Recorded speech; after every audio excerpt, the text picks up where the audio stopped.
Etta James played us out unknowingly. I hope it didn't ruin the new intro commercials. I hope you liked them. That was pretty funny. Keith sent me that shit, and I was dying laughing for like 10 minutes. So if you guys didn't see that, I might play it again at the end. Who knows? We'll see. What's going on, gents? It's good to see Nate and Yee. It's nice to be back and be back in the swing of things after last weekend's debacle. We're in a new debacle this weekend. It's like every week we're in a debacle, right? I was going to tell you, so I've been traveling the past 2 weeks, so I was waiting to see the Wednesday show because I wanted to hear about SDCC, and then like I thought I was a complete idiot on like Thursday. I couldn't find it, and they kept showing like Modern Comic Mayhem or the prior Wednesday show, and I was like, is it me or am I having problems? Then I finally found it watching the airport yesterday, and I love the story about the arrest. Yeah.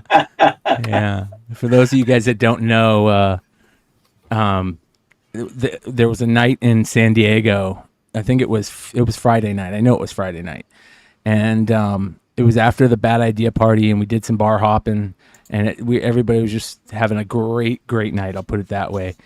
And we're walking back to the apartment, and this huge brawl breaks out, and all these cops show up, and half of us were at the strip club, the other half of us were bar hopping, and the half of us that were not at the walking back to the apartment and seeing all the cops got sent a picture of me and cop lights with the comment McClay's being arrested, and that's it. And so the people who got that message, thank God they're good friends, left where they were to come bail me out of jail. So that was pretty interesting. So I was going to ask you, just because the fight broke out, so you're hanging out, obviously you're on the side. How did you get arrested? Was it just not so much public intoxication, but public intoxication? I'm kind of curious exactly. That part seemed to not come through on the Wednesday show. Yeah. He was trying to touch the furry wall and like was rubbing a cock instead. It was a good trip, you guys. I'll say this. I'm sure we're gonna talk. I already told everybody last show we're gonna be talking about it more today. I imagine when people, depending on who jumps on throughout the night. But it was absolutely crazy. It was by far the best con I've ever been to, ever. It was the funnest, one of the best vacation weekends I've ever had. It was a lot of fun, dude. It was a lot of fun. And I wish you guys could have been there. That's all I'll say. I really wish you guys would have been there. That would have made it. The only thing that would have made it better if you guys would have been there. So, yeah, my plan is for next year, for sure. Like I'm gonna start selling a bunch more now, so I can go. Just because I want to stretch out my budget, like last minute planning and going. Are you guys doing Baltimore this year? I'm contemplating it, bro. It's in the end of September, so it's coming up, but I'm contemplating it. I don't know. We'll see. We'll see how I feel in about 3 weeks. You know what I mean? Yeah. Oh, I do love Baltimore. I do too, dude. Yeah. It was fun. That was fun too. Are you planning on going?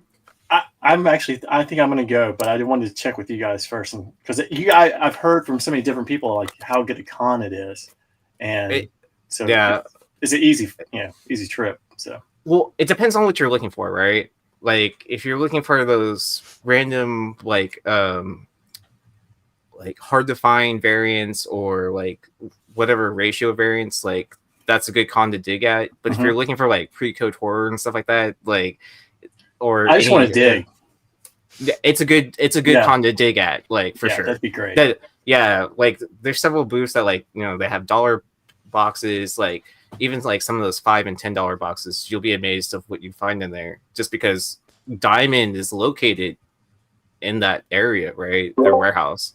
So a lot of dealers, a lot of dealers get a lot of stuff, and they're just turning through products, so they don't ask for crazy prices unless it's like a book that's trending at that moment. This con was It was great, dude. I spent more time in the con in San Diego than I have in probably the last 3 or 4 San Diegos I've been to. It wasn't bad in the con. You know, every day basically started off about you know, other than Saturday, I think I slept into like 1 on Saturday, but every other day we got up at crack of fucking the con and went there, and then we would leave about 11, go get some lunch. Well, on the way to the con, you're stopping and drinking beers if you're with Leg, so you do that first thing. And then at 11, you're going to get lunch and you're drinking 3 or 4 more beers with Leg. And you guys, I don't drink. Like, I drank more this weekend than I probably drank in 2 years. I saw your post, and I, you know, like we went to the game and stuff before. I was like, I don't think Bryan drinks. And then like kept seeing the post. I'm like, well, maybe it's a San Diego thing, or maybe it's a Leg special thing. Yeah, so, dude. Yeah, man. You know what I mean? Like, when you're with Leg, you gotta. There's certain things you gotta drink if you're not an alcoholic, right? And that includes like when you're with Leg. You know, when you're at your best friend's wedding, you know, when you're at a funeral, you know, when you're with friends, period. When you're with friends, you know, good friends, you know, and it's a cheers, you know, every time and that type of thing. That's when I'll drink. This time that when you went to San Diego, was it easier? I'm trying to figure out, just with like, you know, Marvel and the different studios not having the presence at San Diego, if it was a better, you know, I'm trying to figure out like the best way to say it, but you know, if you really want a ComicCon, is it better when they're not there? Like it actually, you know, I'm just kind of curious what the difference is, you know, from the prior times when they would have so much kind of going on. Like, you know, we were going to talk about phase 4, phase 5. There's so much focus on the movies and the TV and everything that's coming through versus this time where you didn't have that part because of the strike. Is it a better experience with them not there? Is it easier to kind of get around? Is it easier to It was a 10 times better experience for me without them there, bro. I never go to fucking Hall H. Like that's your whole fucking day. You know what I mean? Wasted.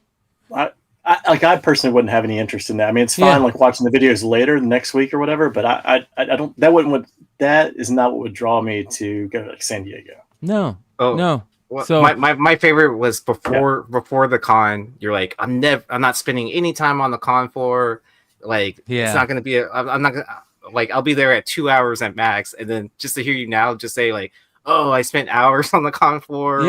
We'd go to lunch at 11, and then we'd do that for about 2 hours. Then we head back to the con until it closed, and then you know we were out until 2 or 3. And it was like that every night except for Thursday night. I apologize. Thursday night, I was like, I gotta have a recovery date. I'm too old, you know. Like I'm gonna have 2 good nights, a really good night on Wednesday. I'm gonna recover on Thursday to get ready for Friday and Saturday. And that's exactly what I did. I went home and did the Bogcast and hung out, just chilled out, and then. The rest of the weekend was just a pure blast, dude. I ran into so many people, came up and said hello, you know, that they loved what we're doing over here, loved all you guys, and, you know, very, very appreciative of the content that, you know, we create. I got to hang out with the people I really wanted to hang out with. I really wanted to hang out with Jesse more, but I at least got to see Jesse. Jesse was a maniac, running all over the floor, spending. Does he set up there? I was always curious about that. No, dude. Jesse's a businessman. Let's talk about businessmen, right? Yeah. Like Jesse's the type of businessman that's gonna go make money off of San Diego rather than, you know, buy a booth there and gamble that he's gonna have a big weekend. He's gonna go there and, you know, talk to all the people he needs to talk to, and that's basically what he did. He was just zooming around. He was doing eBay live sales every couple hours, it seemed. Him and Clutch did a killer eBay live sale. Like 9,000 people watched that sale, or something crazy. Shitload of people. God. And eBay Live was a big part. And I'll be honest. They were set up? That's awesome. Yeah. Well, they weren't set up. They had a place set up for them and for people that were selling on the platform. You know, they did sales at the con. And but I also got to be honest, man. Whatnot did a great job at the con compared to all the other cons they've ever done. This was the most professional I've seen Whatnot. I heard your comments on it before. I think maybe on Wednesday, and maybe read some stuff, and it seemed like it worked out pretty well for them. So it's good. Yeah, it's good for the comic community when things. Dude, a couple of people that we know made probably Rage 20 grand this weekend, dude. Did he do Whatnot a lot?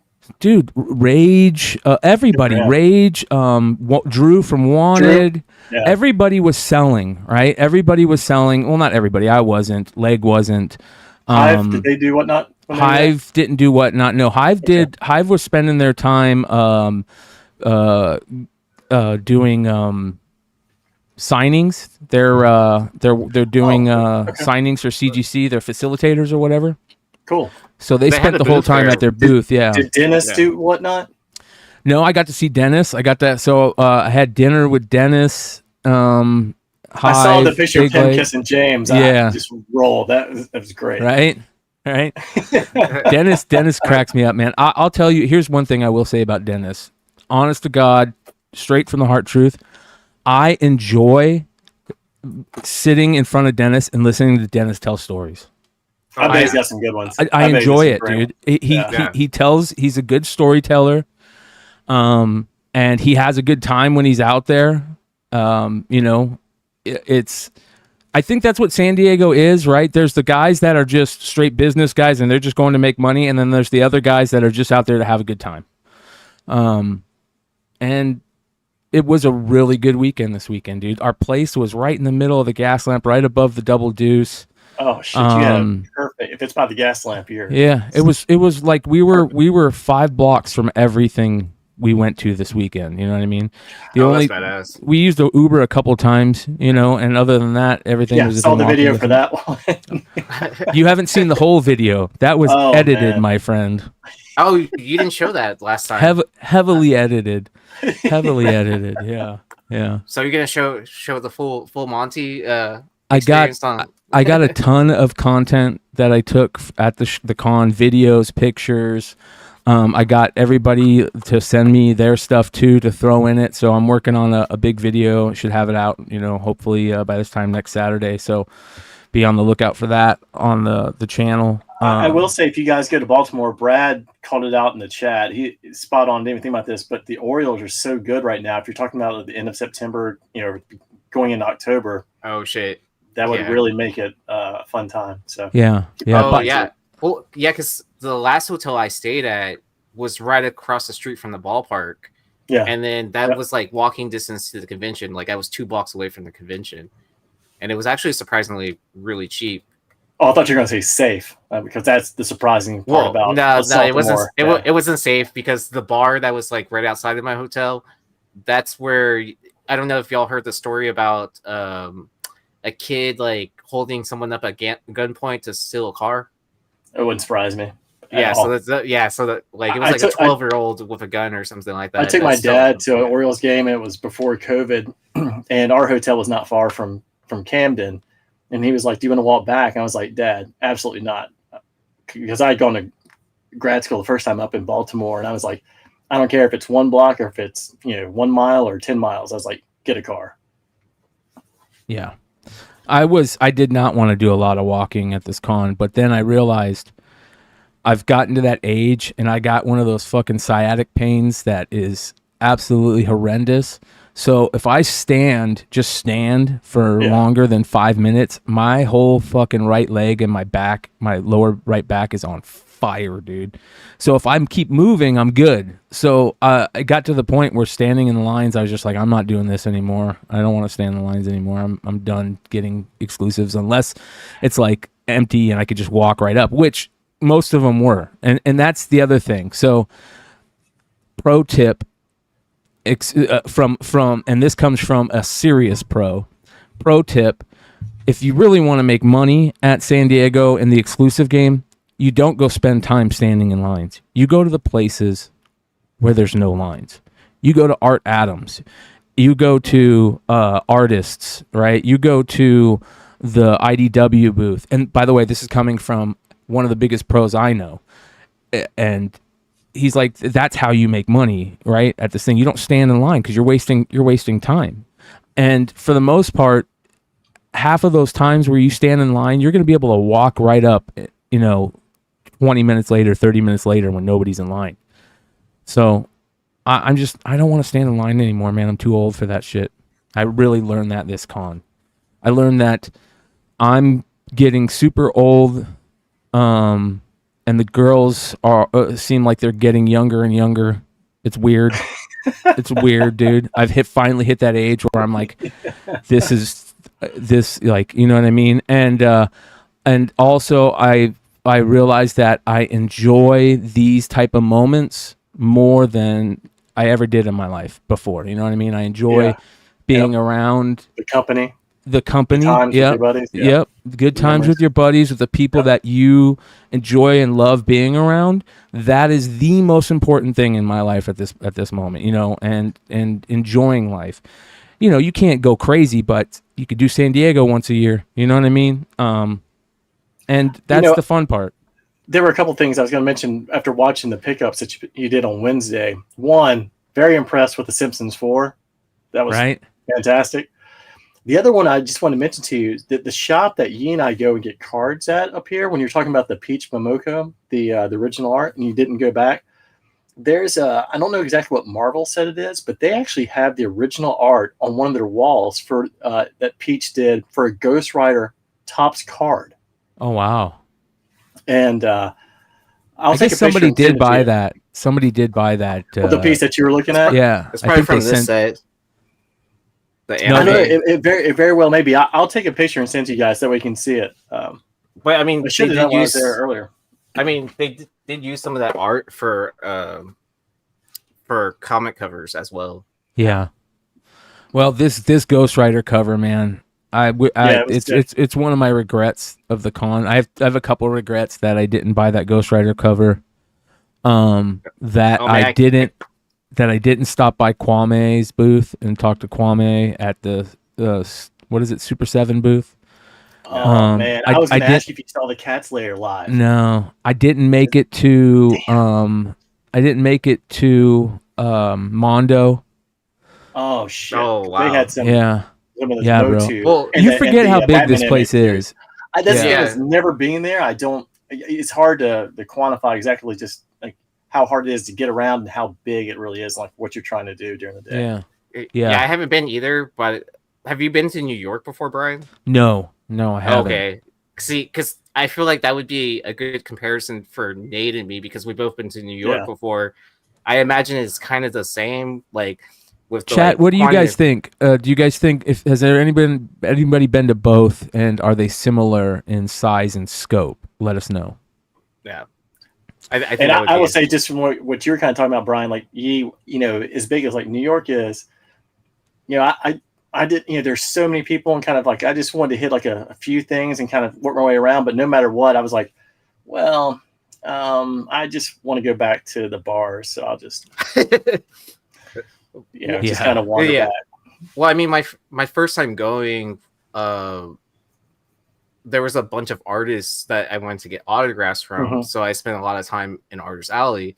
And this was the year they separated everything, where Artist Alley was all in the basement. Yeah.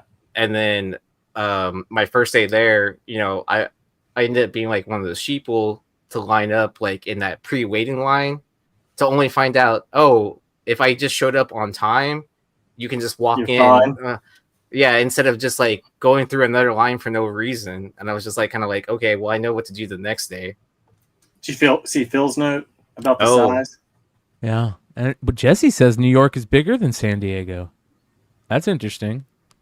See, I think I would naturally think San Diego would be a couple times the size of New York. But it's hard to compare if you only been to one.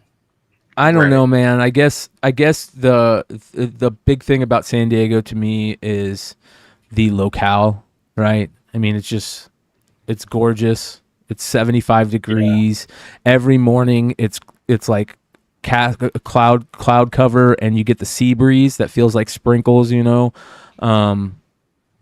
it's and then that clears up and it gets super sunny, and then it'll sometimes get a couple of clouds at night, and it's just beautiful, man. It's gorgeous.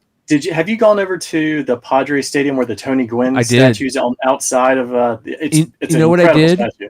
I walked by Jack Murphy, dude, and I didn't realize there's this part at Jack Murphy Stadium. It's Jack Murphy, right? I didn't know the old one was. Oh, The what is new this one? is Qualcomm.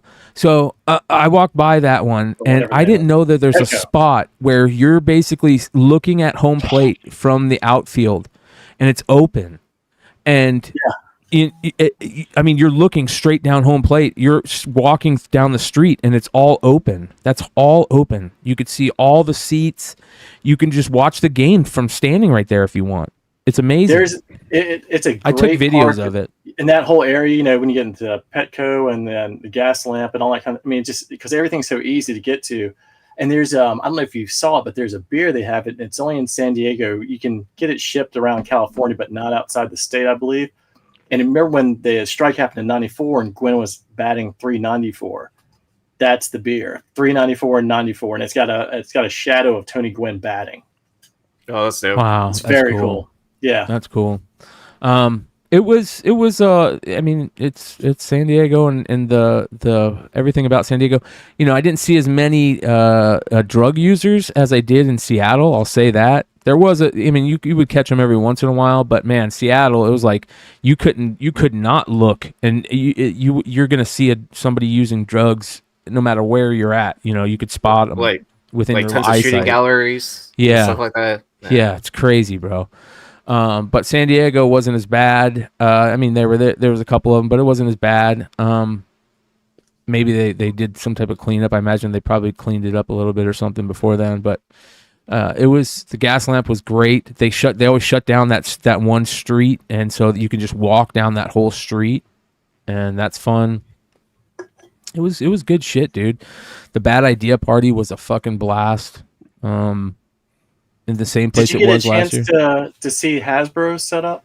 I did. I went to Hasbro. Hasbro did it smart this year, man. Hasbro killed it. They, instead of having lines and people line up and buy the stuff, they had these little flyers that had a QR code on them with a code on it that's different on every flyer, and you would just grab one, hit the QR code, and then sign in, and you could buy two of whatever. You know what I mean? Whatever you wanted. When I watched on Wednesday, thank you for the chuckle. So I was going to text you and tell you how much, see what I owe you. But, they actually tried it last year and they messed it up. So they made the code where it wasn't unique to all the individuals, but it was like one URL. And everyone was going to the same place. And it actually ended up opening up on like the website. Like it was a complete disaster. So, live and learn. But it was good to see the HasLab. It's already been backed. And actually, I'm happy for the Star Wars team. At least they got a win after the Rancor and then the Reva lightsaber, like the last two failed. Yeah. The Bad Idea Party. The Bad Idea Party was great. It was at this tiki bar that backs up to the ocean. So when you're on the outside part of the back of this tiki bar, it's a big area that they've got tables set up, and there's a little bar on the outside, and you're standing right next to the ocean. As a matter of fact, two dudes jumped in the ocean. It was weird. Were their names Bryan and Leg? No. Okay. I won't tell the story on the show. I'll let Leg tell the story in a after showroom one time. That show might be a little too that story might be a little too crazy, but it backs right up to the ocean, and there's like all these yachts that are parked there, but then there's a big part of the ocean, and you see the city skyline on the other end of the little bay that you're in. And every once in a while, it's dark out. It's at night. It starts at like 6. It goes to like 6 to 10 or something like that. And it's dark out at night, and you see these boats, these people in these paddle boats, and they're all different neon colors, and they're just paddling in the ocean at night, dude. And then every like 20 minutes you'll see a new group pass by, and it's just super nice. They had some really good drinks. And are you sure that wasn't the mushrooms? It made the mushrooms made that part much crazier. It was a lot of fun. But I had a great time, dude. It was me, the Hive Boys, Leg, Swag was there. I talked to Tony Fleece for a big part of the time. Of course, all the Bad Idea guys. Who else? A lot of people we saw there. Drew from One of Comics was hanging out the whole time there, which was great. Vinny. I wish 2 Chainz was there. 2 Chainz was not there. Vinny was there. A bunch of artists. I think David Mack was there. I think maybe Tyler Kirkham. I think there was a bunch of artists there. I can't remember all the artists there. Again, I was having a good time. It wasn't crazy. I mean, it was fun. It was a lot of fun. And so we did that. Oh, here's something really cool. Check this shit out. So Dinesh found out it was Jonathan's birthday. And so in the middle of the con, in the middle of the Bad Idea party, Dinesh and Adam come out with a cake. And Adam stops the party and announces to the whole party, somebody here's birthday tonight. We want to wish him a happy birthday. Let's sing it. And everybody sings a happy birthday, right? Guess where Jonathan is when this is happening? In the shitter. Outside smoking a cigar in the parking lot and didn't even know that they were singing him happy birthday. I was gonna say it's got to be one or the other. He's got to be in the shitter, or he's got to be somewhere smoking something. So they found him and walked the cake out to him, and they gave him a little piece of cake with a candle on it. It was pretty cool, dude. That's awesome. Yeah, dude. It was like, and I got it all on camera, bro. I got it all on camera. That's cool. Yeah. Yeah, it man. Sounds like a great time. It sounded like you had an absolute blast. It was fun, dude. They were I giving feel like out. I'm having a good time just listening to the stories. Everybody that walked in, when you walked in, they gave you a free book. They gave you one of those Save Now books, and there was 2 different versions. And so you either got issue 1 or 2. I'm not sure which one I got. So that was kind of cool. I guess I didn't realize how much they were selling for. They're selling for like $200. That's crazy. That's the other thing, there's a lot of Bad Idea fans, there's some real fans of that brand, and they go to all those parties, all you need is a button to get in, and you RSVP. And was this the button that you could win at the comic shops, like if you were the first in line to pick up certain books? Because I remember people doing, like, being in line a long time, like there were people who were just dying to get that button. I mean, they would do anything for it. Think how cool that is, though. Like, be honest. Think how cool that is, that because you're such a big fan that you went to the extent to, show your fandom, and they give you a little pass to do cool events. Whenever we used to talk about NFTs and stuff, the only cool thing for me about NFTs was the fact that they had, like, if you had this NFT, it made it so you could get into certain events for free, or you got into these special little mini parties, and like it had these extra things like attached Gary V to stuff it. A little bit, yeah. Yep. So I, I'm just like, that's kind of what it reminds me of. If you have one of these pins, you can go to any of these events that they put on, and I mean, that's just so clever with the stuff that they come up with. I mean, just it's a different level of ideas. Yeah, big time, dude. Big time. So that was fun. After that, that was Friday. So you guys know how Friday night ended. After that, we went and met up with Bird City at Coin Op, which was a arcade bar right across the street from our place, which was cool. And shout out to Desired Comics, Nigel at Desired Comics. Really cool dude. You see him I see him at other cons all the time, and he always comes and says what's up. And he showed up right at the perfect moment, like God sent him.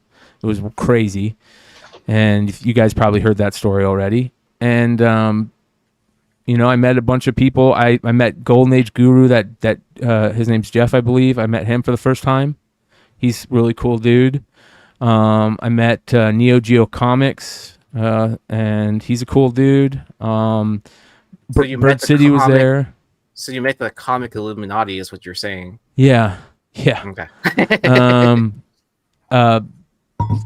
Laura and Anthony were there. We got to hang out with them. Did you ride with them both ways, or Ant and Laura both ways? No. So I I ended up just renting a car because the two thoughts I had to go out there, it just the timing wasn't right. You know, one was Jesse. He was going a day early, and I just didn't have time to ride with him. And then Anthony and Laura weren't going to go out there till Friday, so I didn't want to miss that. So I went to go look for plane tickets, and they were like $500 round trip, dude, from Phoenix to San Diego. I'm like, what the fuck? So I went and looked in car rentals, and I got a car rental for $75, dude. I got one of the brand new Forerunners, and they basically drive themselves. I think it'd be tough too because you don't know how much stuff you're going to come back with. Yeah, and that was the good thing. You know, I had plenty of room in there. We put both my and leg stuff in there multiple times. So and I only had it for the one day, so I dropped it off that day. It cost me $75 to drive there and $75 to drive back, and I set it up the same way. Got basically the same car on the way back, and it was quick. It was like 5 hours, I think, max. I was hoping you'd say like you and Leg were in a Prius. Well, that did happen. If you guys saw the Instagram post with Drew, Drew had the chance to have the front seat in that Tesla, and he chose unwisely. I gave him the chance, and because he didn't want to sit in the front seat of an Uber, he had to sit in between Leg and John from Frosty Mug, and you saw what he was talking about. Well, maybe you didn't see what he was talking about, but you will in the unedited version that I'm going to put out later on this week. What up, Josh? How you doing, brother? What's up? I'm good. I haven't even said hello to Hood yet. What up, Hood? How you doing, bro? Hi. How was Corpus Comic-Con? He's here for drama. No, yeah, I want to know how Corpus Christi Comic-Con was since Joe went. It was good, man. Not as much fun as San Diego, but there's a lot of kids there. It was a good turnout. It was a bigger turnout than last year. A lot of people from San Antonio, some dealers from Dallas. I picked up some Mark Jewelers variants and picked up a lot of crazy books I hadn't seen. So thanks for the invitation. Yeah, I told you. I invited Aaron too, man. It was pretty dope. I might go back tomorrow, but the big thing. Let's clear this up. You invited me Wednesday. That's an invitation. Yeah. Yeah. Yeah, you're right. I really don't want you to come. Let me tell you last minute. Hey, just in case there's a flight or you want to drive, the con starts in like 6 hours. It's only 6 hours, you know. No, my buddy's new book for his shop, Most Wanted Comics, the Turtles book. That went over pretty good. Like Bo Nguyen, the artist, was there.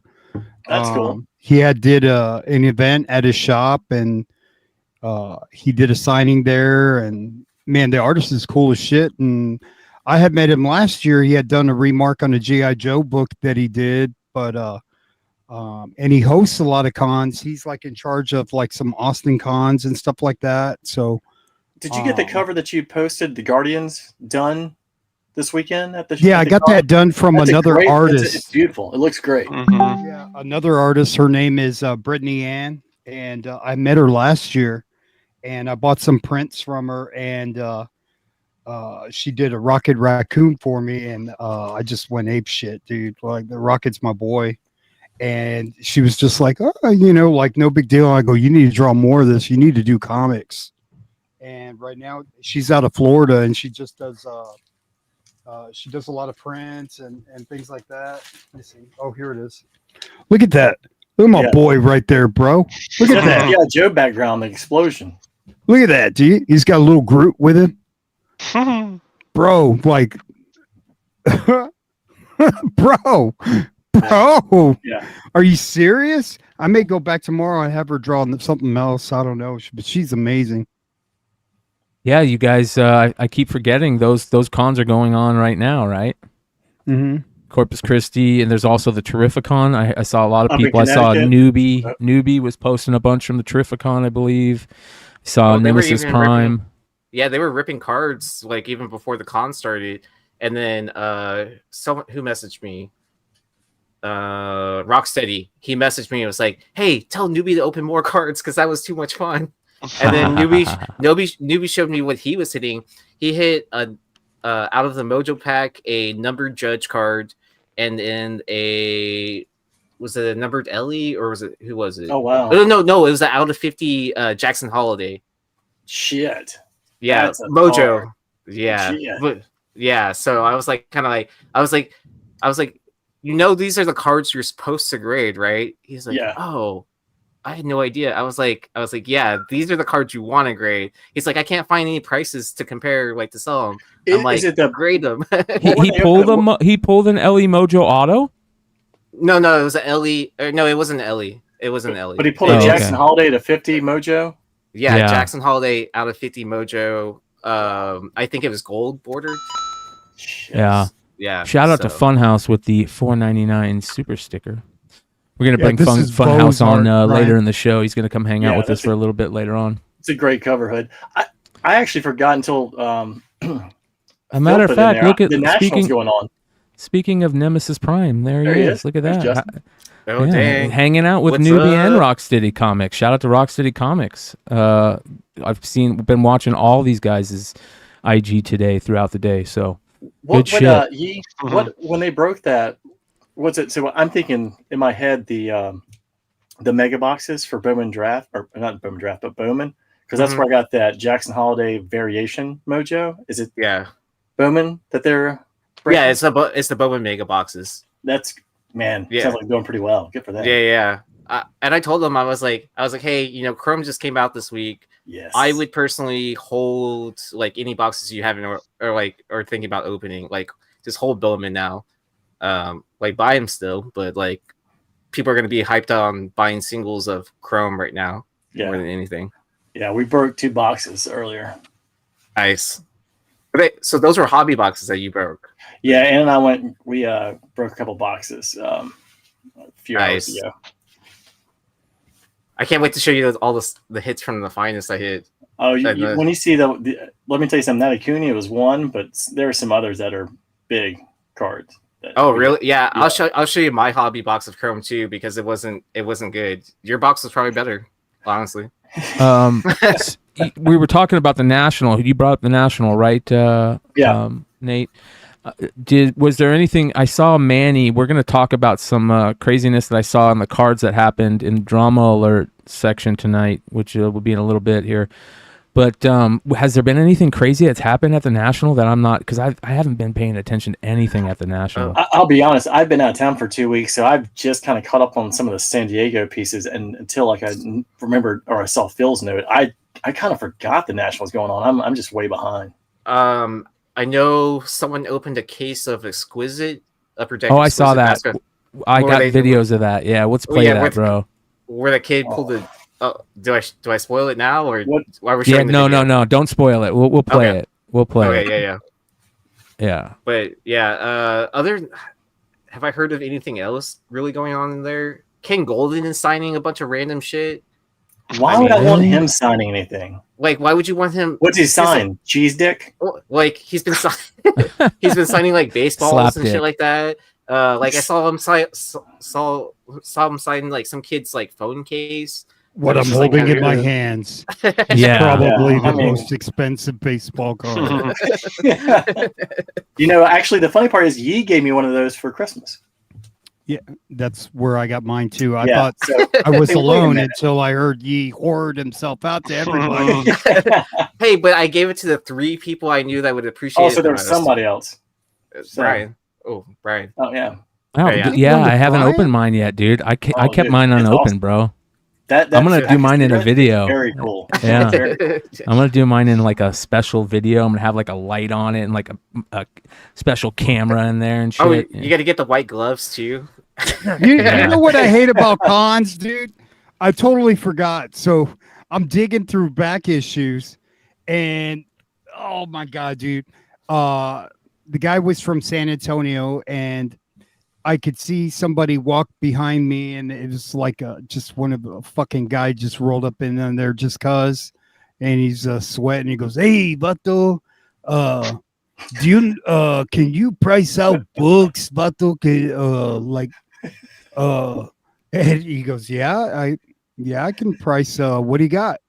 I don't got it with me, but it was at my grandma's house. It was like from the 30s, and it's like Superman's pushing up one of those little vans or like that. You know, he's fucking describing Action Comics, dude. And I'm looking at it and go, yeah, dude, whatever. Yeah, but like I'm not allowed at my grandmother's house anymore, but I know it's there, and I'm just watching the news to see like fucking man kills old lady for a comic book, bro. I've also got the one where Superman dies. That one's worth a lot. And he goes, the condition it's pretty good. It's got a front and back. And side to side. I was like, get the fuck out of here, dude. God. Well, speaking of the National, I want to show you guys one of the craziest videos I've ever seen when it comes to cards. And it's not crazy because of what he pulls. It's crazy what happens after he pulls it. And you guys will see what I'm saying. Watch this. This is nuts. Who is it, Jimmy?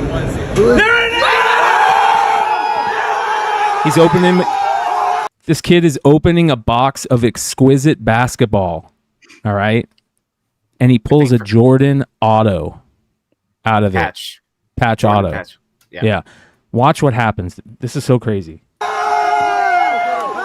The guy grabs it, right, from him. Another guy grabs it. Another guy grabs it. What the fuck? I wouldn't let a person touch that thing. Look at that kid. He's like, don't fucking drop my card. Don't you drop my card. It's not that kid's card. Oh, it's not his card? Whose card is it? It's one of the other guys that like one of the guys that grabs it or whatever. So they have they're at the Beckett booth. They have the guy that designed Exquisite, and then he's telling all of these backstories of how he came up with the design, the name, the design of the box, everything. So they got one of the original designers of the card to break a box, some card influencer, and then that junior kid or whatever. But I think I'm pretty sure that guy with the with the like the mullet, long hair, I think it's his case, if I'm not mistaken. Dude, watch this again. I tried to. Who is it, Jimmy? One person.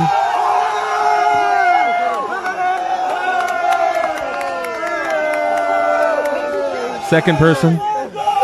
See the second person that has it? I think the second person that has it, I think it's his case. What are you doing touching it? Man likes fucking man. That's crazy. And then man. that Asian dude that was in there, he's the designer. And so you find out why it's called Exquisite.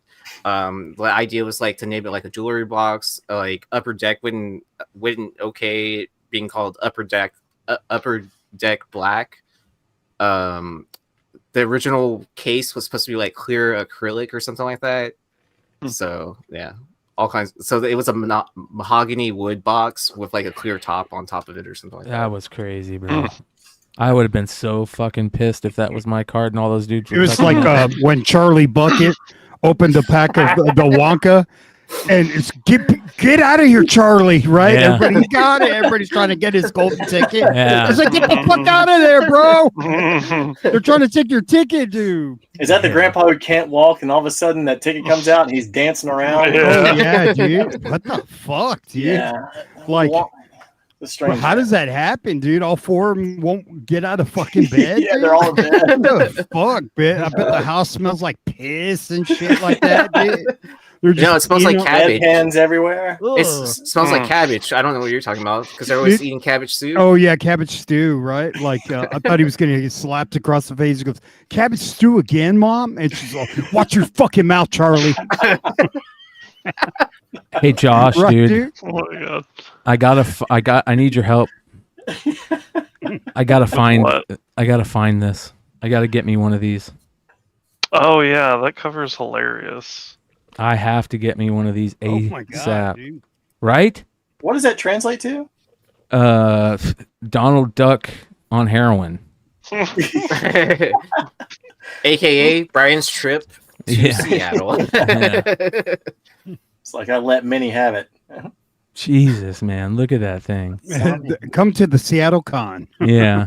Yeah, Jesus. it's gnarly. It's beautiful. Josh, have you seen that before or ever had it? Yeah, I've Yeah. never owned it, but I've seen it before. That's crazy shit, man. Mhm. Speaking of San Diego Con, did you guys see this? Look what's coming. I might do. Would you my guys do God. this? Would you That go on a would be cruise? awesome. Right? Are you kidding me? Before- That would be Get all of us, effing leg, go on a incredible. cruise, fucking. Mm. Be like the Titanic and all this fucking heat. Wow. Fucking gets drowned. People are trying to the dive to the shitters bottom. overflow. We're There stuck was in an the middle of action the one ocean. at the bottom of the Atlantic. You know? Yeah. Who are the poor bastards having to drive the ship? A 5-day experience from Tampa to Cozumel. That is awesome. That's a great idea. I mean, I guess I should throw my clear slab off the ship, right? While I'm as a life raft. I can't imagine if you were setting up how. I've never been on a cruise ship, but you always hear about some of the nightmares people trying to board. So Yeah. I'd be very curious exactly how that is. If you're an exhibitor, what it takes to get everybody on board with all their inventory and set up. Yeah, dude. I can't imagine it. Imagine somebody getting seasick in front of your table and shit and fucking barfing all over your books and shit. Did I see that book?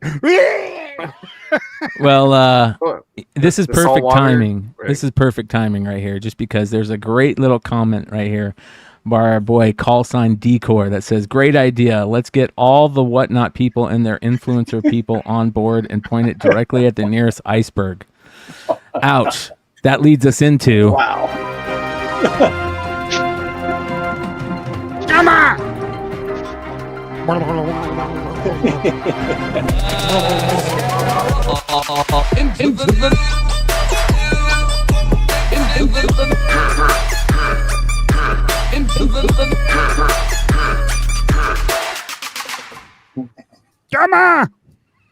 our boy Decor got hit.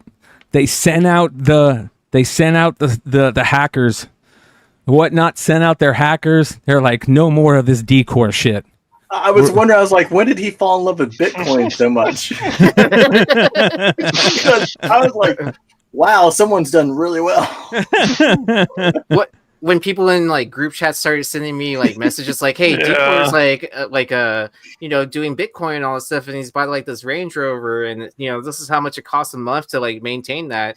I was like, does that even seem like a Decor move to you at all? That he's investing in the Bitcoin and he has an advisor that tells him what to do.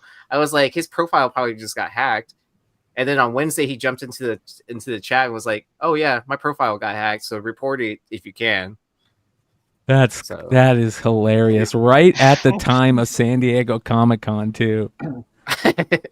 Right? I mean, the He's been timing couldn't targeted. have been better. Right? Yeah. I mean, if there ever was a perfect timing for this to happen to make it look like it was a hack, you know what I mean? Then it's this time right now. But it would have been even funnier if it was a real hack and they started posting shit from San Diego from the Whatnot House on his thing. Oh shit, he would. Boom. He'd be like Atom Bomb. Decor cracks me up. He jumped on the show the other night and he's like, "Hey, just heads up, you guys. The IG got hacked. I'm trying to get it. Good luck, brother. I had my original IG account hacked by some Russian hacker, and I tried for 2 years to get that fucker back, and I never got a hold of anyone, not a single person. So do this if you're a fan of Decor. Go to this post, and you can there's a little thing that says Click the 3 dots, and I think you should be able to report it. report, and then there's a thing for I think account my may friend's have been account hacked. Yep. Yeah, and just say post or stories, and then submit report, and then just close it. So That'll hopefully help him get his shit back. I never want to see anybody get their stuff hacked and get stolen into like that, man, because I know how that shit feels, man. Fuck that. Fuck And the that. lesson of this all is two-factor to save your life. Yeah, Yeah. dude. Yep. Well, I'm especially- surprised. Yeah, I was surprised he didn't have a two-factor setup, especially after people were threatening to dox him and stuff, all that. So, but Yes. lessons learned. No, for sure. For sure. This was another interesting thing. Shout out to our boy Manny. He posted this up. I saw this talking about some card stuff that's going on, some card debauchery. He says, this is how much Whatnot cares about you. They're willing to run cover for Blake's Breaks.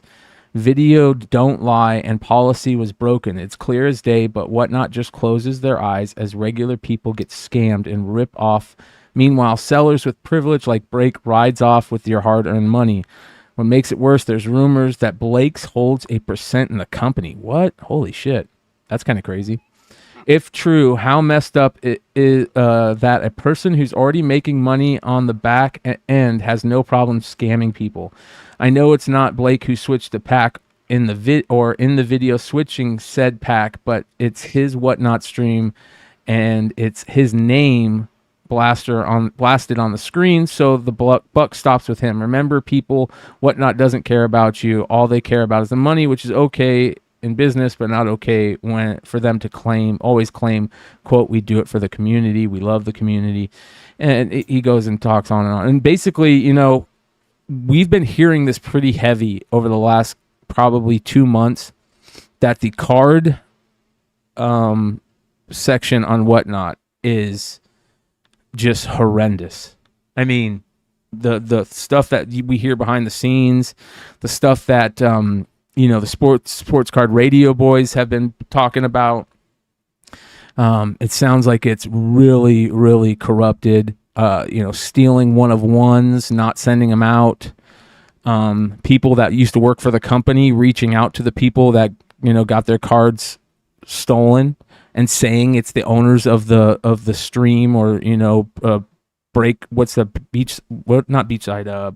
What's the breakers? Backyard breaks. Yeah, sorry. Beachside hobbies. I didn't mean to get them mixed up. Apologize. What is it again? Backyard breaks. Backyard breaks.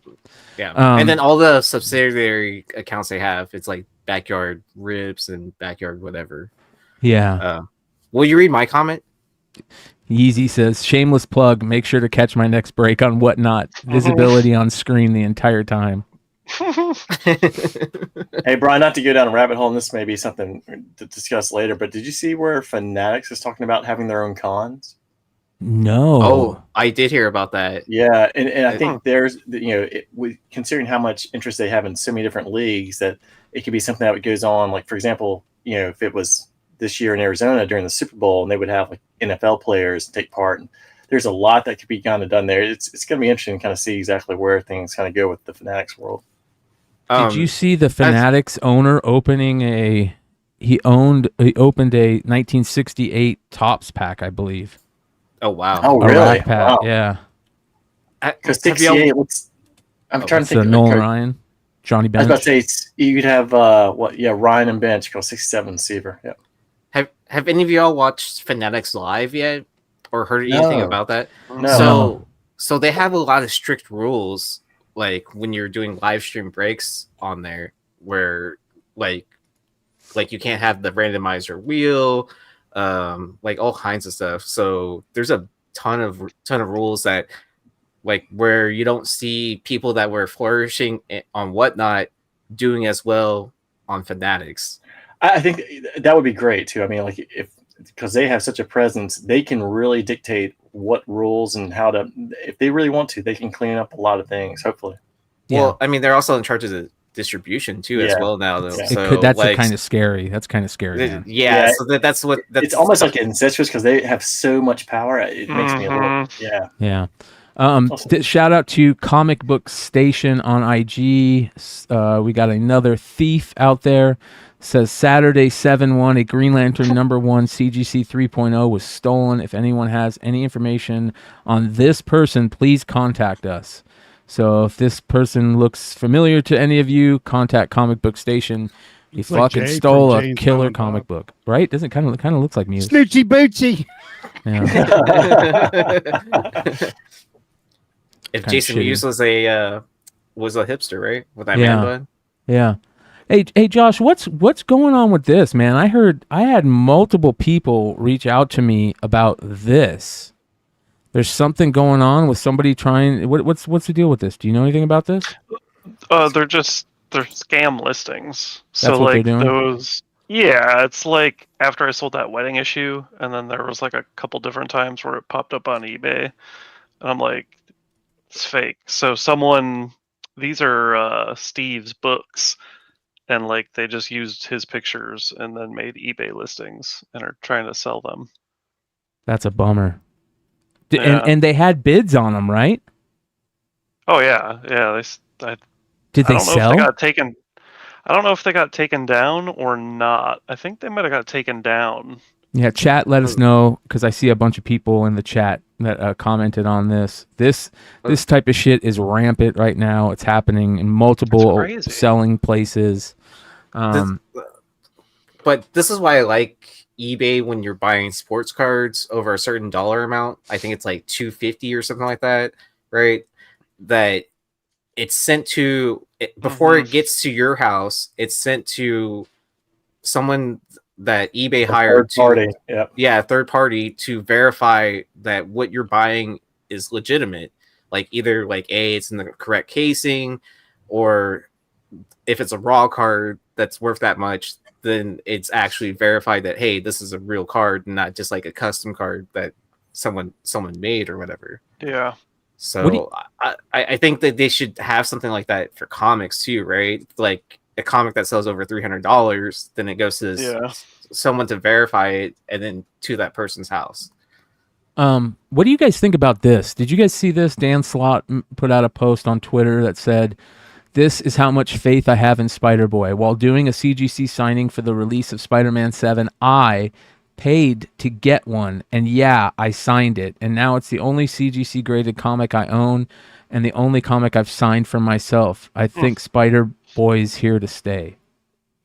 Bro. I mean, he's the writer, so I mean, that's showing like how much he believes in that character. But I guess the question for me is, would that prevent him signing this for other people? Like, hey, Yeah. I have mine. It's the only one that's signed. No, I've seen him already do like signings for it. Okay, that's cool. Yeah, where it's like one of those third party graders or whatever that has a witness. They like lined up like 10 or 7 books in front of 20 books. I just feel bad that he feels like this is the one he needs to sign and put in his collection. I mean, SpiderBoy. Shit. If this is like the best thing you've ever done, it's like yikes, like Tiger Sharks or something for cartoons. I mean, like I don't know. This is what I had a lot of people reach out to me and say. Nice pump job on that. But again, he is the writer. I mean, he's got to believe in what he writes in. So I see part of that, but I also see it as like, maybe you don't want to do that as a, push your book like that. I Tell don't, everybody, yeah. I don't know. I'm 50-50.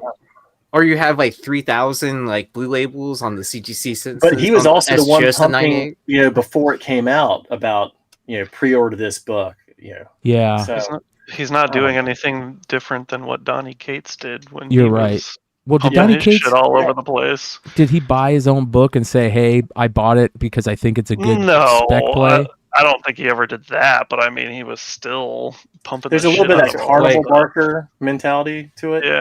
Yeah, like make sure you're buying crossover 3 and 6, right? Yeah. Yeah.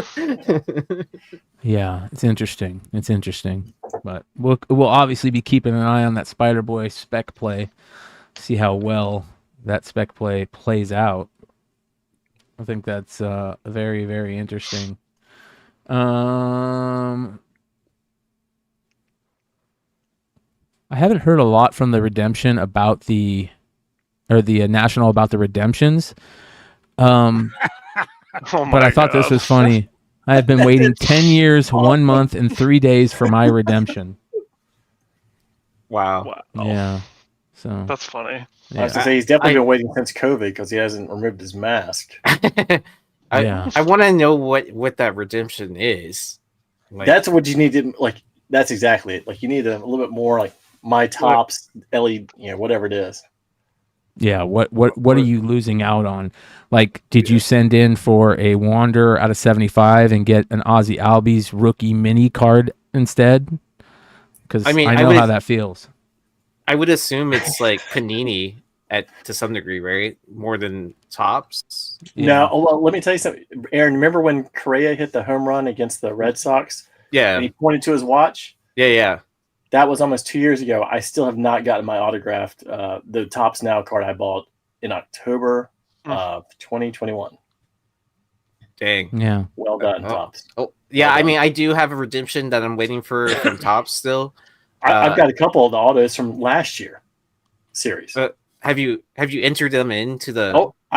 Last year. Oh wow! And I entered in this year's. I'm sure I probably won't effing get those either.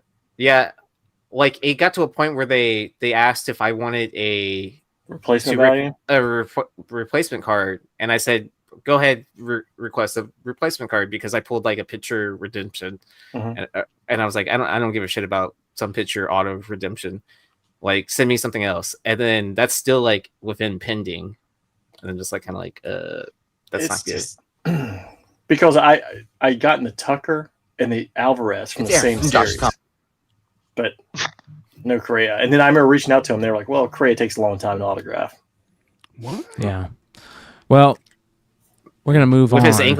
With his ankle injury, he should have plenty of time, right? I just got a text from Mighty Mel. He does, bro. What the are the Mets doing? Yeah, that's another drama alert segment altogether. All right, let's get into it. The story of the week for drama, ladies and gentlemen.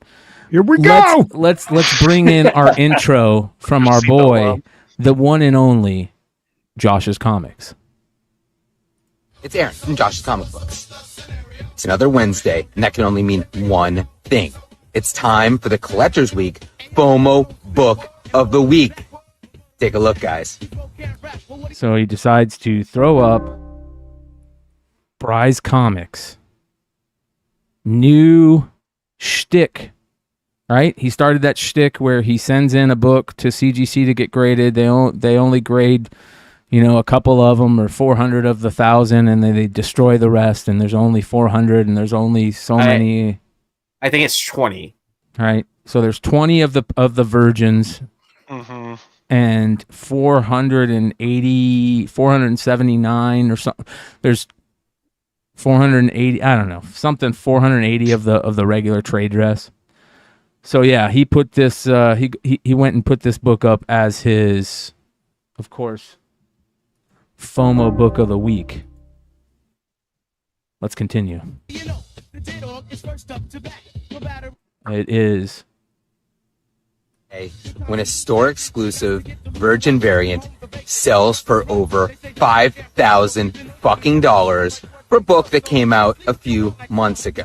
Again, Aaron at Josh's Comic Books has the ultimate way with words, especially the word fucking.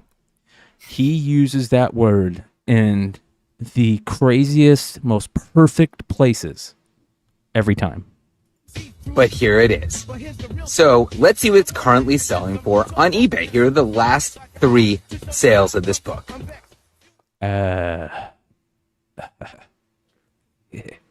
What the holy fuck is going on here? This book was part of a mystery box from Bry's Comics. And I know Bry. Bry's a great guy. Granted, I'm not a mystery box guy at all. He's a great guy, but I'm going to talk shit about his book. Because I'm Josh's Comics. But he would never put out something that, would be used for market manipulation. But this 1 of 20 Delato Virgin variant cover seems to be doing just that. Who the fuck is spending $5,000 or more on a book that's a Virgin variant of an issue that really isn't even a significant fucking issue? You heard it. So, ladies and gentlemen, the craziness with Bry's Comics begins. So we all know, we talked about Bry's Comics back when, during that he had that what was it, Miles and Gwen book, where he made only one.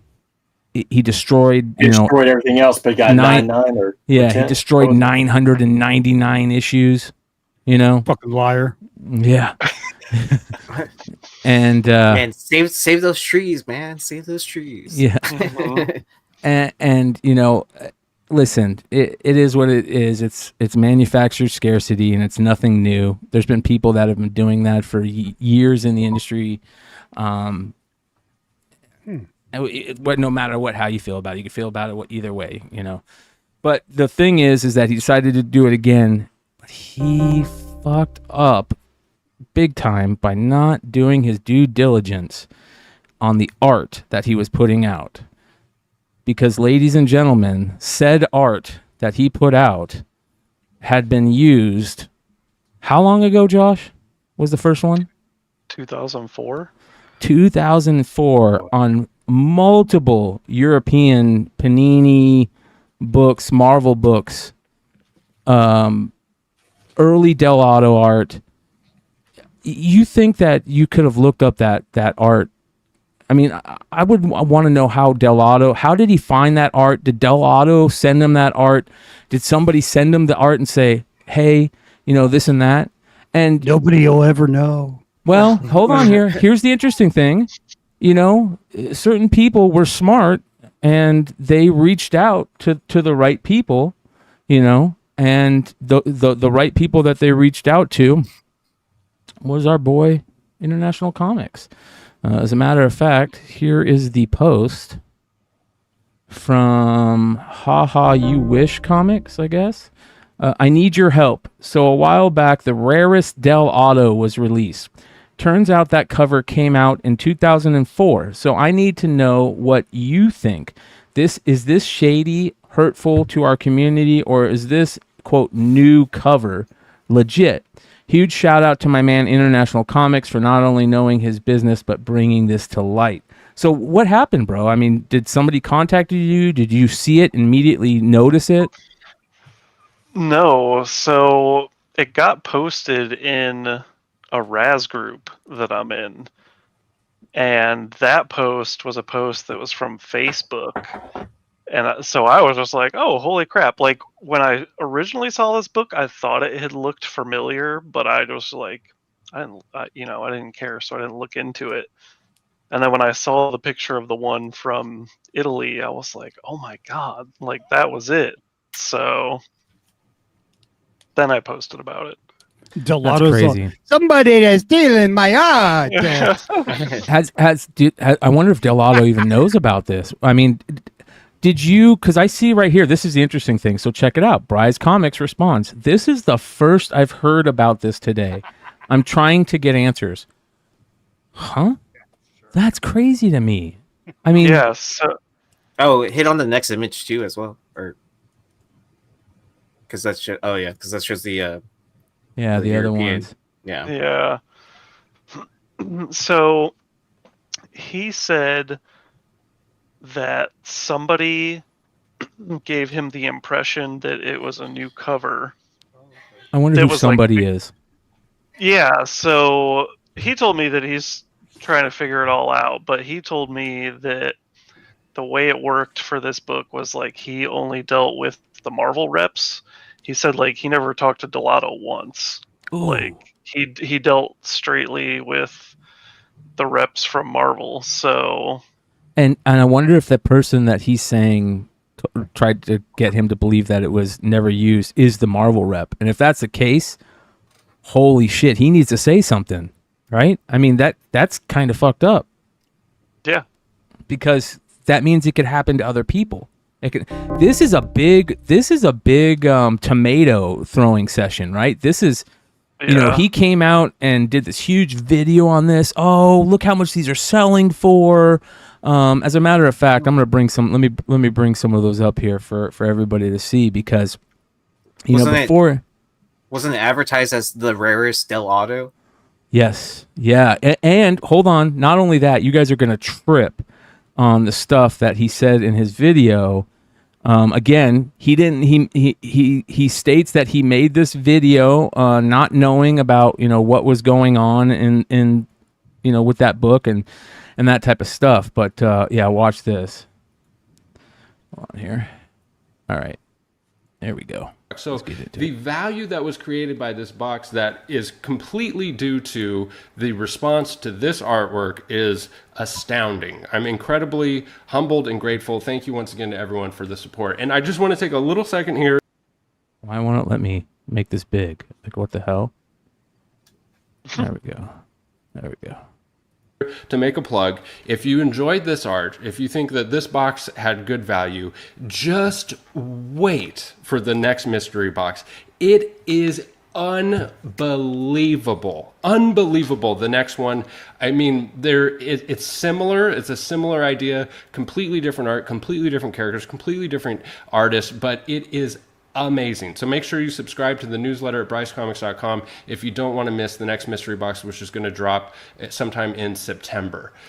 So, and then he goes on to talk about how these books are selling for $5,000. The 20 virgin variants are selling for $5,000 a piece and all this stuff, and talking about how amazing this book is, which, I get it. I would, if I was thinking I was putting out a book that what he originally thinks, maybe do a little gloating if everybody's going crazy for it. But here's the part that blew me away, bro. All right, check this out. So I think what people are banking on and what people are hoping for this variant is that it's going to be the next Amazing Spider-Man 667, like the one commenter on my Instagram alluded to. Amazing Spider-Man 667, the 1 in 100 Gabriel Del Otto variant, sells for way north of $30,000. It's a 1 in 100. And I can't believe he said that, dude. That was the one thing when I heard this, I was like, bro, I feel like he's way out of his league saying something like this. This is one of the rarest books, and it's not manufactured rare. Like, it's manufactured scarcity. Don't get me wrong. It's a ratio variant, right? If I remember correctly, or was it or was this put out at the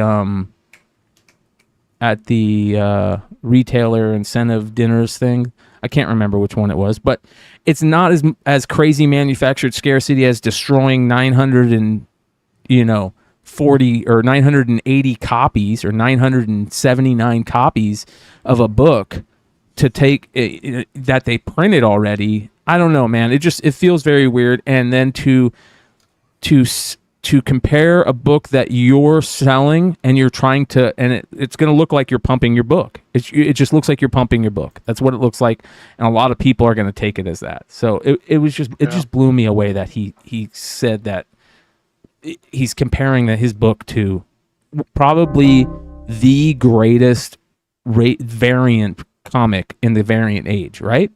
Is there a better variant than this? More wanted variant than this? I mean, not one that's worth more, no. So, I don't know, man. That was just super weird to me. But I thought it was also interesting. I give him respect for talking about it, right? You reached out to him and he responded to you. He said he's looking into it. What else have you heard from him about this? That was it. So That's it? I haven't heard anything since. Like, what does that mean? He's looking into it. Like, I looked into it for 1 minute and already saw he stole the art.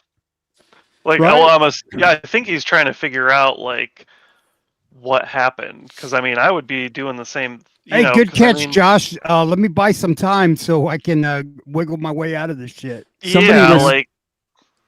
Somebody responded to him because he said, "This is the first I've heard about this today. I'm trying to get answered." And then somebody responded, the Comics Lounge responded to him, says, "You didn't know about a cover that has your name all over it?"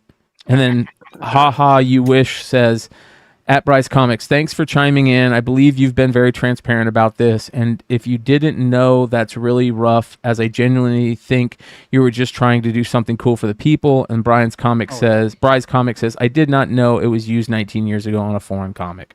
Sure. And that's I think the one thing I don't know, I mentioned trying to catch up on kind of things, but I remember seeing part of this, some of the conversations, and I remember listening to the ComicCon podcast a couple of weeks ago, Justin and Zach's, and I remember Justin saying that I think the prior one where they destroyed all the copies to get the manufactured high CGC grade, that I think he'd reach out to him, and Justin, if I butcher this, call me out. And Bryan had blocked him. And I think Zach had responded on the conversation about that. And he was saying he didn't block anybody. And it just seemed like a bunch of, BS from his side. Yeah.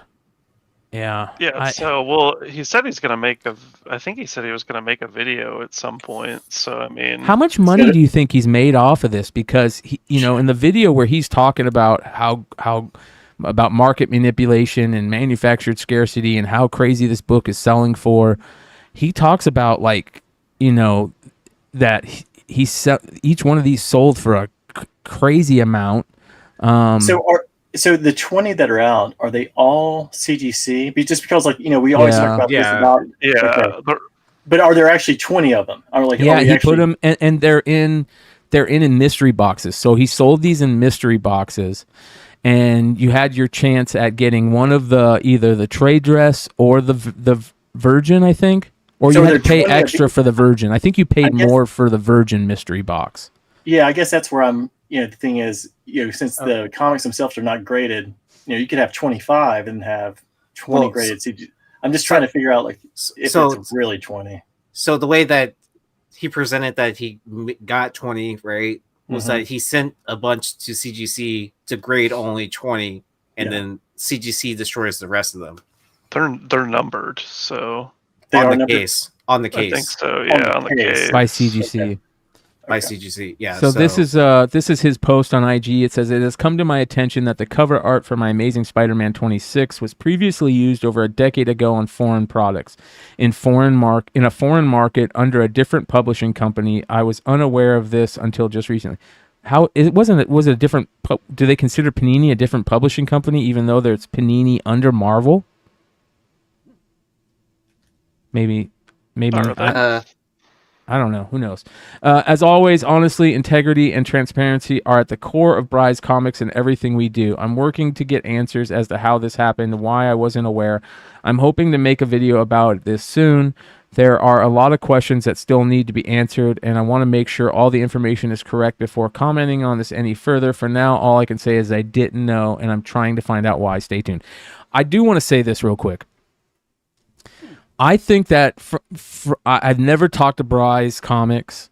I've only seen a couple of his videos. I watched the whole video of him talking about this book. Currently, I think that he's just trying to hustle to make, a living, right? He's just trying to sell comics and stuff, and he's trying to figure out cool ways to do it. The thing that I'm wondering, and I've never talked to him, but I would love to bring him on the show and talk to him about this. Has he been in comics a while? You know what I mean? Because it doesn't seem like it. I feel like if he's been in comics in a while, he would have maybe figured this out. And this is something to learn, right? This is something that needs to. You don't want this to happen. So it's good that he's being transparent about this, and he's showing other people that are new, be better about the stuff that you're putting out. Make sure you know where it comes from and if it's never been used and stuff like that. Hey, Bryan, all he has to do is take a picture of his book and put it on Google. Yes. Right? Yeah, and then, right. And then use the picture thing. And then the picture of the foreign variant would have come up. So I actually did that because I wanted to see how easy it would be to do that. Did you do that? I did, but it wasn't actually that easy. So I honestly, dude, ever since I made this post, I feel like it turned into something that I was not trying to make it turn into. I don't blame him for not knowing. I'm not gonna sit here and say he's just outright lying because I don't know. How does this work? Hey, I found this art. It's by Gabriel Delato. Make my variant out of it. I'm more than sure it's never been put on a book. Well, no, I would think Marvel would have Yeah, given that to Marvel would have given the option like, Yes. hey, you have a list of these artists that you can use. Yeah. Like, here's some art for them. Again, this is the interesting thing to me, and this is why the only reason I'm bringing up this story and Drama Alert is for this what I'm about to say. I feel like there's a big problem with exclusive variants right now in the fact that they don't look at them in the way that the collecting people do, right? I think that the DC and Marvel, they just don't care. You know what I mean? They don't care about any of this stuff. It's just about another addition to the print run, that type of stuff. And the perfect example of that is what happened with the Adam Hughes Lost 23 variants that have come out, where Adam Hughes didn't even know that those books were being made.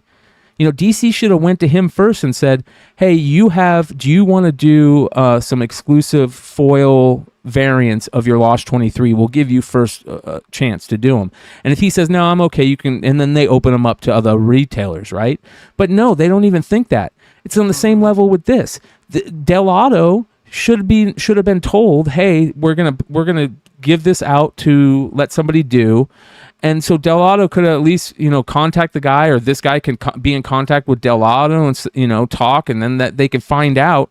To me, this is all, I'm not going to say all, but it feels like the majority of it is on the publishing.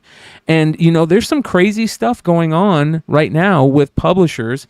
The artist of Catwoman put out a tweet today, I believe, stating he hasn't gotten anything from DC or the writer in weeks, and he's only going to have like a quarter of the time to do the art. So he wanted everybody to know, hey, if my art's shitty, it's because I've been waiting for stuff to draw on forever. And that's the publisher making mistakes.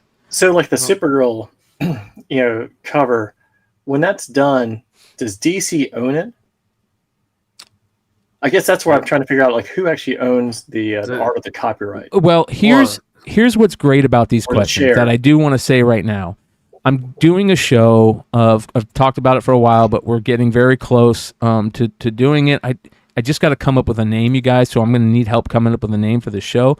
But I'm doing an industry show, or at least an industry hour on a show, with Jesse James, and we're going to bring in industry people to ask these type of questions, right? We're going to, get people, the artists on, try to get Brian Polito on, to come on one of those shows so we can ask these type of questions, try to get a publisher, try to get one of the people, who works in the retail arena for DC or Marvel to answer these questions, because we have no fucking clue. We Beyond come from this retailers. Yes, we're collectors. We have no idea on this stuff, and it seems so out of the ordinary to me that they wouldn't do that. But I bet you to the industry people, they're like, this happens all the time.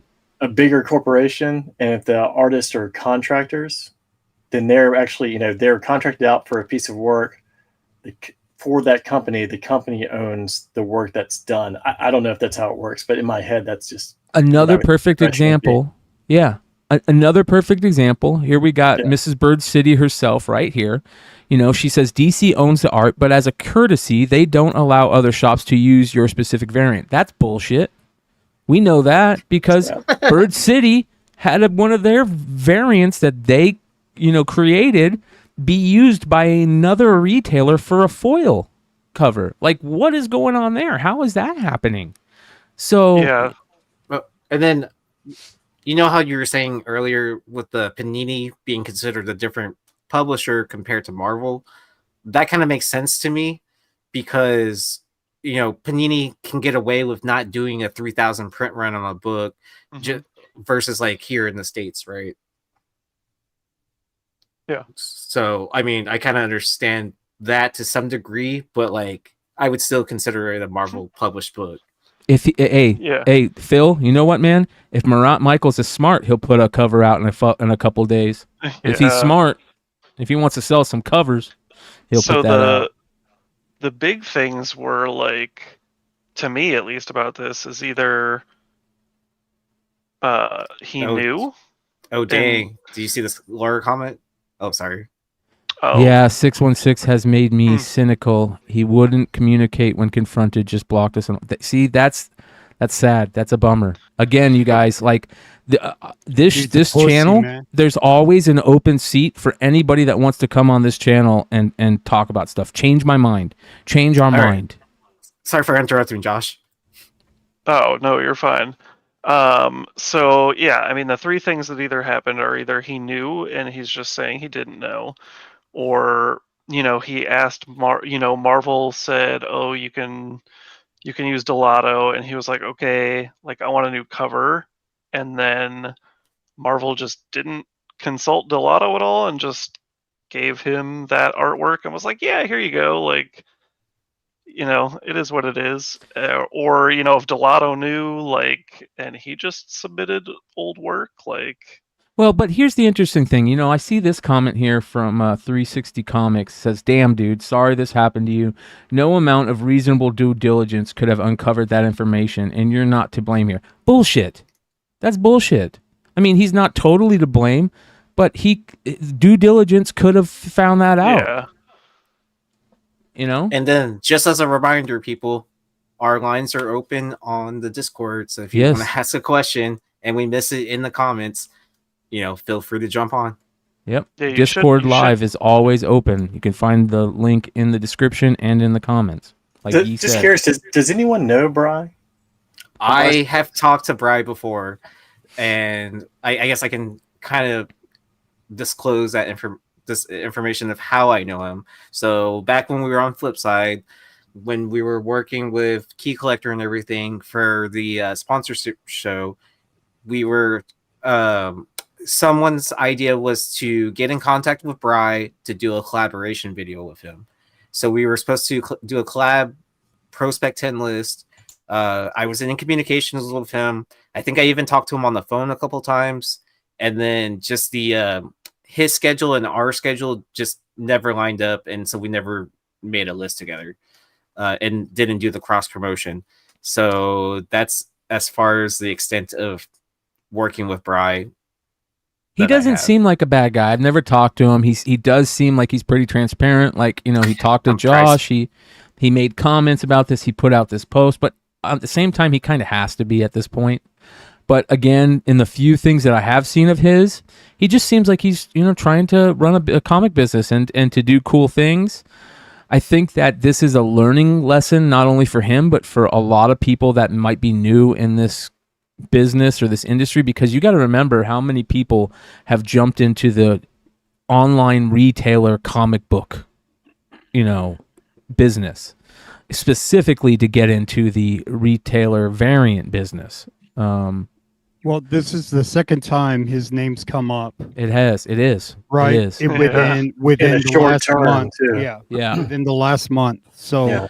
And in all honesty, his name came up really early on, back about a year ago, I think, for something else, right? Wasn't he pushing something on the Key Collector app or something? Yeah, he was pushing his own variants on. Yeah, The Nebula book. the Oh, Nebula and the book. Nebula Yes, book. Yeah. I remember he caught some heat for that, but So You know, that was again, that was a few three. years ago. yeah, Yeah, That but was a that's few years. 3. yeah. And in baseball, he's out, right? Or he's got 9 lives. He's about a third way to dying. Or, I so, I yeah. would That's just laugh. I would laugh really hard. Oh yeah, but he's a good guy. He's talking about how great the next mystery box is if it ended up being another cover that had been used like somewhere else. Well, let me like, ask in you another guys something. country. Would you do another one of those crazy manufactured scarcity after this at this point? If I was him, I wouldn't. I'd be like, no way I'm going anywhere near that anymore. Well, Every time I do it, I catch shit for it. But he sells out at the same time. Yeah, making Yeah. money. Yeah. I mean, but is it to the point now, though, also where he already has his next variant already being made that he can't, like, withdraw, like, You think you'd You have know, to, right? It just that like you just have to keep the on chain going. keeps moving. Yeah. Yeah, like it's too late to like cancel your order unless you want to lose out on whatever amount that you put into it The already. haze left the barn at that point. I mean, like you got to have something. Yeah, like you And- can't It's stop whether or that not train. people have already paid for it or ordered it, or Yeah, whatever. like you've already paid for Yeah. printing plates, like you paid the artist, like you can't stop that train now at that point. I So would you like to just have know. yeah. I would like to know if there's anybody out there that has worked with Bry's Comics. Let me know what you think. I see a lot of people, giving him credit that he runs a honest business and stuff in here. So, I will give him that. Chloe's comic swag does say you're one of the most trustworthy in the game. I stand behind you, by the way. That's a dope ass cover. Congrats on this. And I trust. I'm a fan of Chloe's comic swag. So, there's people that are showing him love and that have done business with him in the past that are showing him love. So, maybe it's a learning lesson. I don't know what to think. At this, I agree with Hood. There's only so many times this can happen in a short period before you have to hope. Also, it's going to take somebody's going to feel like they got ripped off, and then it'll all come out, and there'll be more books than they said they were. Like after he burned, also CGC disposed of all these books for them. You know, so I'm gonna send CGC all my dog shit comics so they can get rid of them for me. You know what I mean? So when did they become a Paper what do you call disposal it? company? Yeah. So I'm just Yeah. gonna send them all my trash. Hey man, like if Bryan can do it and you can throw away his books for him and burn them, I'm gonna send you a whole bunch of my crap books. Yeah. At some point, you got to realize too, there's a difference between burning bridges and napalming them. Yeah. Up the Down 7 asks, McClay, did you ask Bryan to come on the show? No, I did not. I did not reach out to him, but I'm saying it right now. If he wants to come on and talk, he's got a seat on the show. He can call in right now if he wants. I did not get a chance to reach out to him about this before. Yeah, because but I definitely want to know. Like, I told him, I was like, hey, whenever you find out, like, I would love to know, because He's still working on it, right? It's kind of interesting. So yeah. Hey, anybody ask Gabriel Delato if he's cool with that? Does anyone speak You know what I Italian mean? on the panel? Joe does. Hey, Gabriel, did you know that he's reusing? What? Okay. Wilfred keeps on saying that there's there's an issue with us saying that if you would have done due diligence, you would have found this out.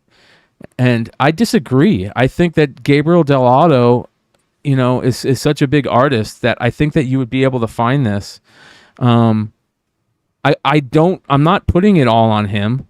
As a matter of fact, I put if the Marvel rep told him that it was new art, 90% you can't put on him.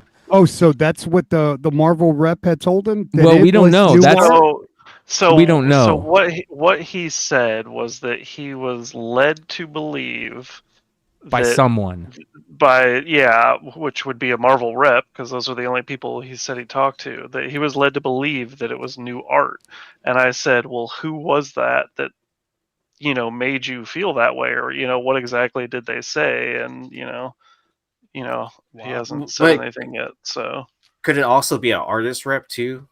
no, he said he said he did not deal with Delato or Delato's rep. He said it was all just Marvel reps that he dealt with. Yeah.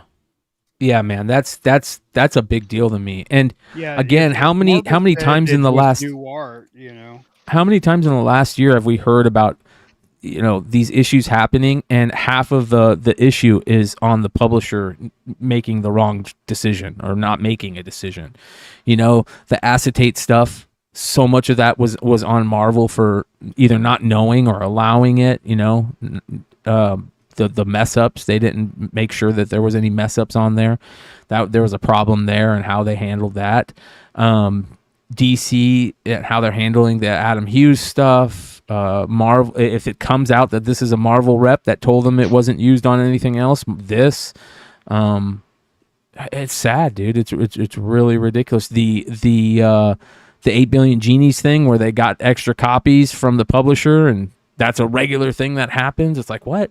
those are big deals that need to be known, especially by people who are joining this industry or trying to have a business in this industry where they deal with these publishers on these bases, because they could sink somebody. Could you imagine doing 3? This is what this could be like the third thing in a row that he's done that's had some issues. And could you imagine if he didn't sell any of these and there was 3 variants he did in succession that he destroyed a bunch and then didn't sell any and didn't make any money? That you could sink you. So it's just. I don't know. Keep going. It's stuff that I'm glad that he's talking and being transparent about, because it's something that young business owners in this field should know. So is that how it's done? Like, you go through Marvel and say, "Hey, I need art for a variant." Well, no, and they give you artists, and I want Delato. Okay, here's a piece. Yes. And it's never been on a cover before. Yes, it happens like that. Well, they'll say, "Hey, we have all these artists available to do a variant for this book." Or also you could bring the art, and then the publisher has to agree to the art. That's another thing. It usually depends on what, like the title and stuff like that. The publisher. Like, so for Marvel example, like if you want to do a Star Wars exclusive, there's only a list of artists that you can use for that. You can't just like always bring your own artist to it, or like say like you had Del Auto in your back pocket or whatever, and then you're like, hey, I have this Del Auto art that I want to do for this Marvel book that's coming up. They could straight up just deny you and say like, no, you can't do that.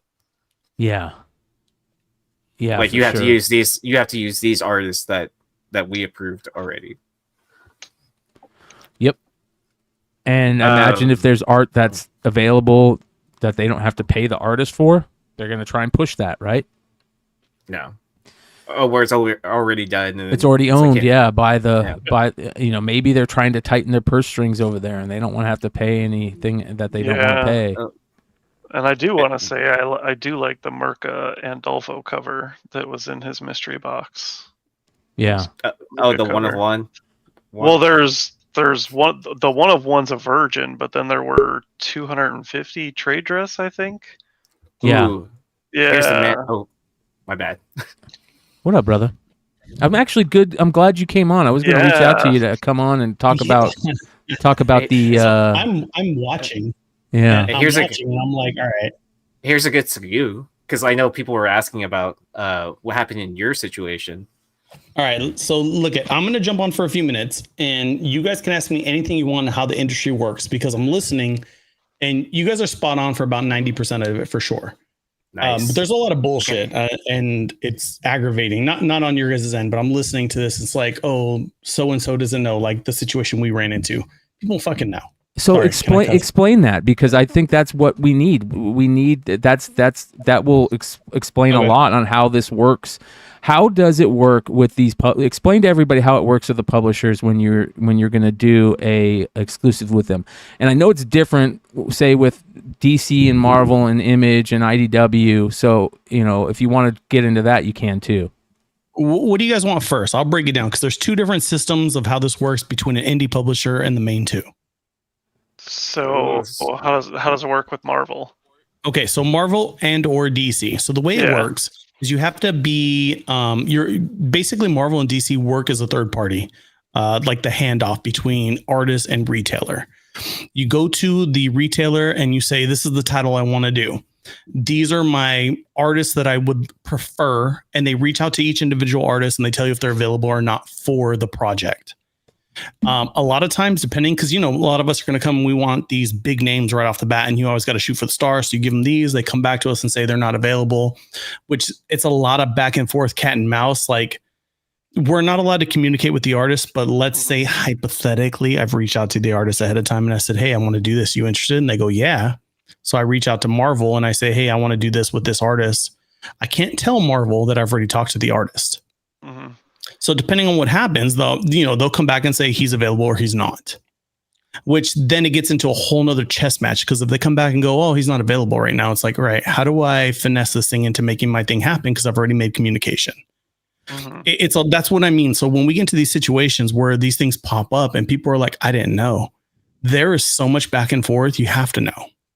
Yeah. So I reach out to Marvel and I say, here are my top 5 artists. They come back and they say one of them's available or none of them's available. And then I start fresh again.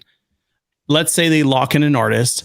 They send me paperwork. The paperwork is a deal memo that basically states between my store, me personally, and Marvel and or DC, we have a contract that says that this piece of art that I'm about to produce is going to be owned by that entity, but they will not reproduce it unless they've looped me in somehow because I'm the person that's commissioning it. It's coming from my mind. So we sign that and we send it off. We've just committed to pay for it. They reach out to the artist and say, hey, this is what the customer wants, and they produce the piece. So I have some say so back and forth. They'll come to me and they'll be like, here's a sketch that she turned in or he turned in. And we'll be like, oh, that's cool. So like going back to the situation that Laura and I had specifically, she originally turned in a piece that was Harley Quinn holding a cupcake, like blowing out a candle. And Laura's right here. So Laura's like, and Laura didn't like that. Laura and I were at the grocery store, like getting coffee or something at Starbucks. And she's like, I don't like it. And Carla Cohen's never done a 2-person piece. So we hit her back and we're like, do them, in like a yin yang pose, like staring at each other. And she got into it and then did the piece.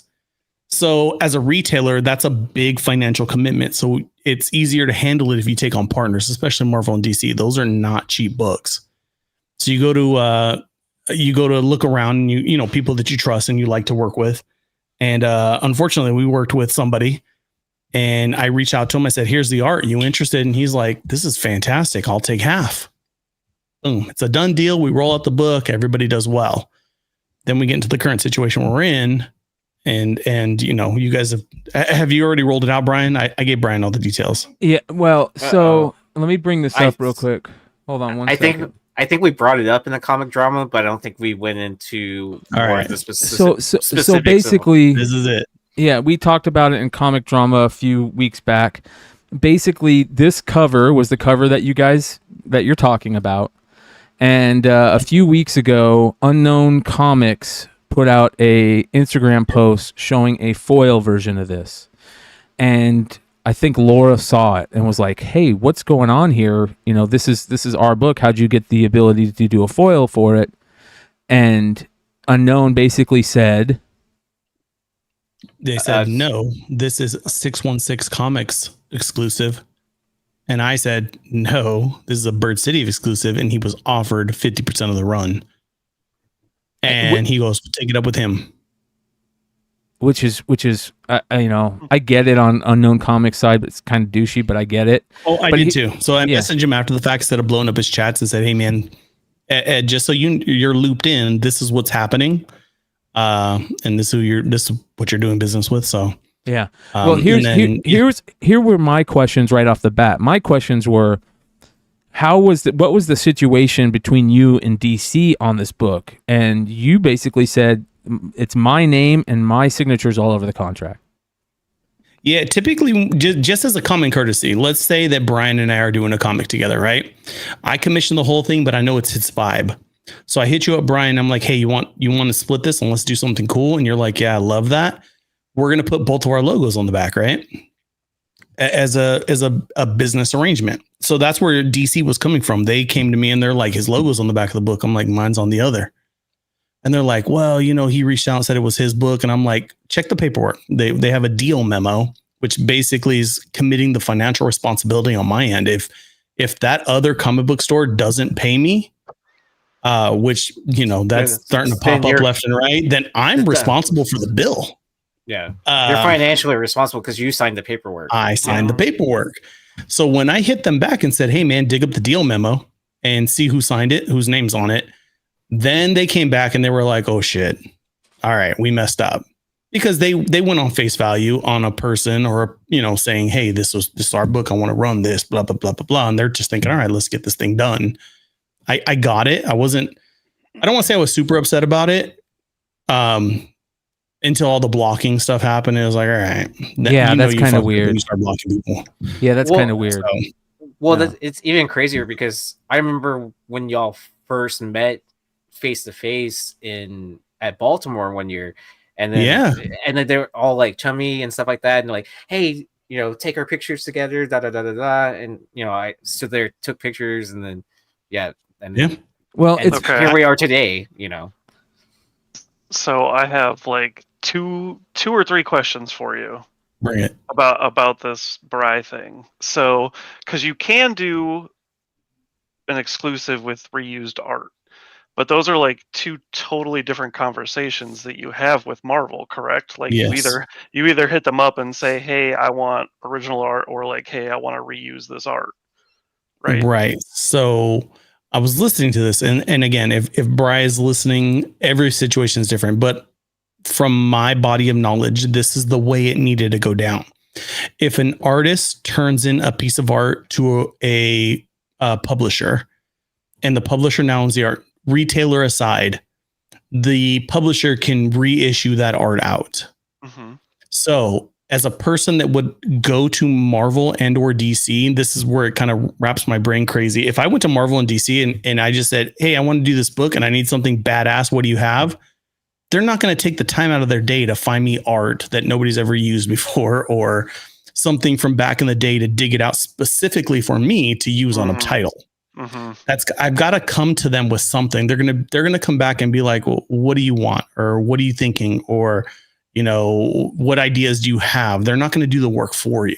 Yeah. So maybe he kind of went. So maybe he could have went, and I'm not saying this happened, but maybe he could have went to Marvel and said, hey, I want to try and do this cool thing where I create, only so many copies of this book. And, I really like the Del Auto 667. I want something kind of art similar to that because that's what I'm trying to recreate that crazy book.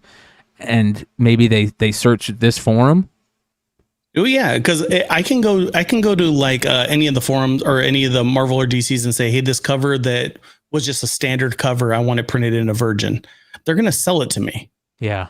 And you can do that. The thing with it isn't this? Did he have these like graded? What was the story? What was the backstory? Yeah. Give me details. So he had all, from what I know, and again, until we hear from Bry's Comics himself, if he wants to come on the show or he puts out another video talking about it, and he's already got a video talking about him doing the book, so you guys can go watch that. He sent all the print run to CGC. They picked out 489.8 or better copies of the trade dress, and then 29.8 or better copies of the Virgin, and destroyed the rest, right? So there's a couple 9.9s, a couple 10s floating around of these books, and you guys could see some of the big sales on the Virgin for $5,000-$6,000, $4,000 were the 10 or the 9.9, I think. So basically, and he had them graded and then sent back to him, and he put them in mystery boxes along with a couple other big hit books and probably some old backstock or something like that. But and he sold the mystery boxes. So on the outside looking in, that says a couple things to me. If he got them back and put them in mystery packs, it says that to me that he knows what he was doing, and instead of taking advantage of his situation, he put them in mystery packs. Yeah. Like if he was looking for full retail and nickel and diming people, you know what I'm saying? Like he's selling these for what they're going for. That's one thing. But the fact that he threw them in mystery packs and after he got them back, because you can call CGC. And it doesn't mean it's going to happen, but you can call CGC and say, hey, I'm going to send you my entire print run. You pick out what's good and destroy the rest. If you got a good enough relationship and send them enough stuff, or if it's something that can be advertised, they might go for it. Because I've had that conversation with them too and just didn't pull the trigger on it. Yeah. So looking past the art part, I mean, if he asked for original artwork and this is what Marvel gave him, then clearly they just didn't care. Right. So Marvel would have looked in their archive, said this isn't an exclusive piece, but this is something we have from a high-end artist. We're going to give this to you. But again, at the same time, and this is just me speculating, I don't see why they go through the work for an individual that says, hey, find me something cool. Yeah. So there's still that question. You still need to have him on to answer it. Yeah. I figured he probably just requested an artist in this situation. Like, yeah, something by Delato. Like a Spider-Man book by Delato or something like that. Right. Like, I assume that's like pretty much what he requested.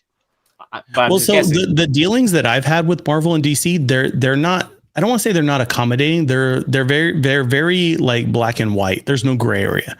If I call them and go, hey, what's a dope title that's coming up that you have some insider on, that's going to have maybe a key or dope ratios, what do you got? And they're going to send me a list of $15 and go, let me know what you want. Like nothing's that personalized, and that's what kind of throws me off. Yeah. Yep. It's very interesting. He's gonna basically have to explain, what happened, and if it was the publisher that told said to him that it's never been used on something, he's unfortunately gonna have to come with receipts at some point to show that, which is kind of puts him in a bad situation because you don't want to put your Marvel rep on Front Street, but you also kind of have to say, hey, I was told that it was never used before, and here's where I was told it, because that's the big problem right now, right? I mean, is it really a huge problem in the scheme of things that he reused art? No, but it is a big problem in the scheme of things if a Marvel rep told him that this art has never been used before and it's been used on 10 different things. Yeah. Yes. Well, here's the best part about this whole thing, Brian. Marvel and DC, nobody communicates via cell phone or any type of landline situation. Everything is in text, email. There's not one, I guarantee it, there is not one conversation he's had with them over the phone or even myself. Like if I wanted to confirm my story, I got to do is find old emails. They don't communicate on the phone. Yeah. You can't get a hold of them. They do that specific so people don't bug them. This dude's absolutely got a paper trail, whether what he's saying is legit or not. Yeah. And that's a good thing on his end. Yeah. If he is transparent, and again, he keeps on talking about transparency, and if he is, espousing that, then I respect, man. That's what we need. We need the transparency. He seems like a good dude, and I hope he's got his paper trail, so if push comes to shove, he can be like, here's the emails. Yeah, for sure. But yeah, very interesting stuff, man. Again, I'm glad you came on because that is exactly what we need. We don't know. We come from the collector side. For the majority of us that are on these shows, we're the collecting side. We're not the industry side. We don't really know what goes on. And at the same time, it's a new ball game for. Even though the exclusive variants have been going on for 10 years, or I don't know how many years now, maybe 5 years, it's still a very new ball game, and we're learning this stuff. How many reps does DC have in Marvel have in their exclusive, section? Is it one guy that everybody's Marvel's dealing with? 2 and a boss. DC currently only has 1 and a boss. Wow. Yeah, I mean, if it's only one or two people, guy that everything flows through him. Wow, that sounds. And fun. Him and I are tight. I do a lot of Image books, so he always hits me up and goes, I don't want to say I get priority, but he answers me pretty fast because he knows I do a lot of his books. And I'm always like, dude, you swamped or what? And he's like, you have no idea. Oh yeah. Oh yeah. He actually just messaged me the other day and he was like, I've got 10 emails in my inbox and it took me 20 hours to clean it out to get down to 10 that I haven't answered yet. I'm like, damn, it's a lot. Yeah. Okay, so Sounds I like have a job where I get a ton of emails. Most of them are just monitoring shit, but like I still have to read through some of them. I have a question that I would like to know how everyone on this panel feels.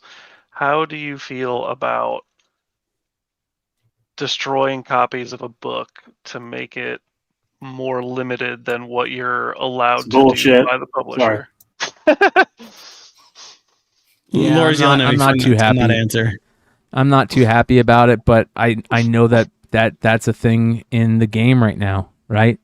Yeah. But the problem to me is, if you're going to do that, just go work with a publisher that will let you only print 200 books. You know what I mean? You don't have to do it with Marvel. Yeah, but you're not talking good titles though. You're talking low. I don't want to say low hanging fruit because everyone's. But you're not talking like the cream of the crop type writers. Like Dracula #1 is coming up and Tinian's writing it. I'm not going to destroy 700 copies, but they're going to make me print 1,000, which doesn't make it extremely limited. You know what I'm saying? Especially when they put in a limited amount of retailers. I'll tell you what the problem is.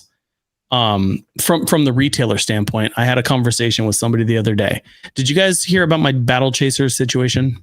No, No, entire. We haven't talked about it. I'll just say that we haven't talked about it on the show. I'm going to give you guys an example of the thought process of a retailer. Okay, so from the collector standpoint, and McClay and I have had plenty of conversations about this. Is you guys want this very purist, I want to collect what I love. I want you guys to make limited things. I want it to be rare. I want it to be this, I want it to be that. The problem from the retailer aspect of it is I've got to make enough money to pay my bills and make the next comic. So the Battle Chaser situation, Image printed the virgin copies and they printed the little butt stamp for the Diaz in the wrong color. So I hit up Image, and you guys know me. I don't sell shit on the side. I never hide my print runs. I hit up Image and I said, hey, you guys printed these wrong. I need the correct ones.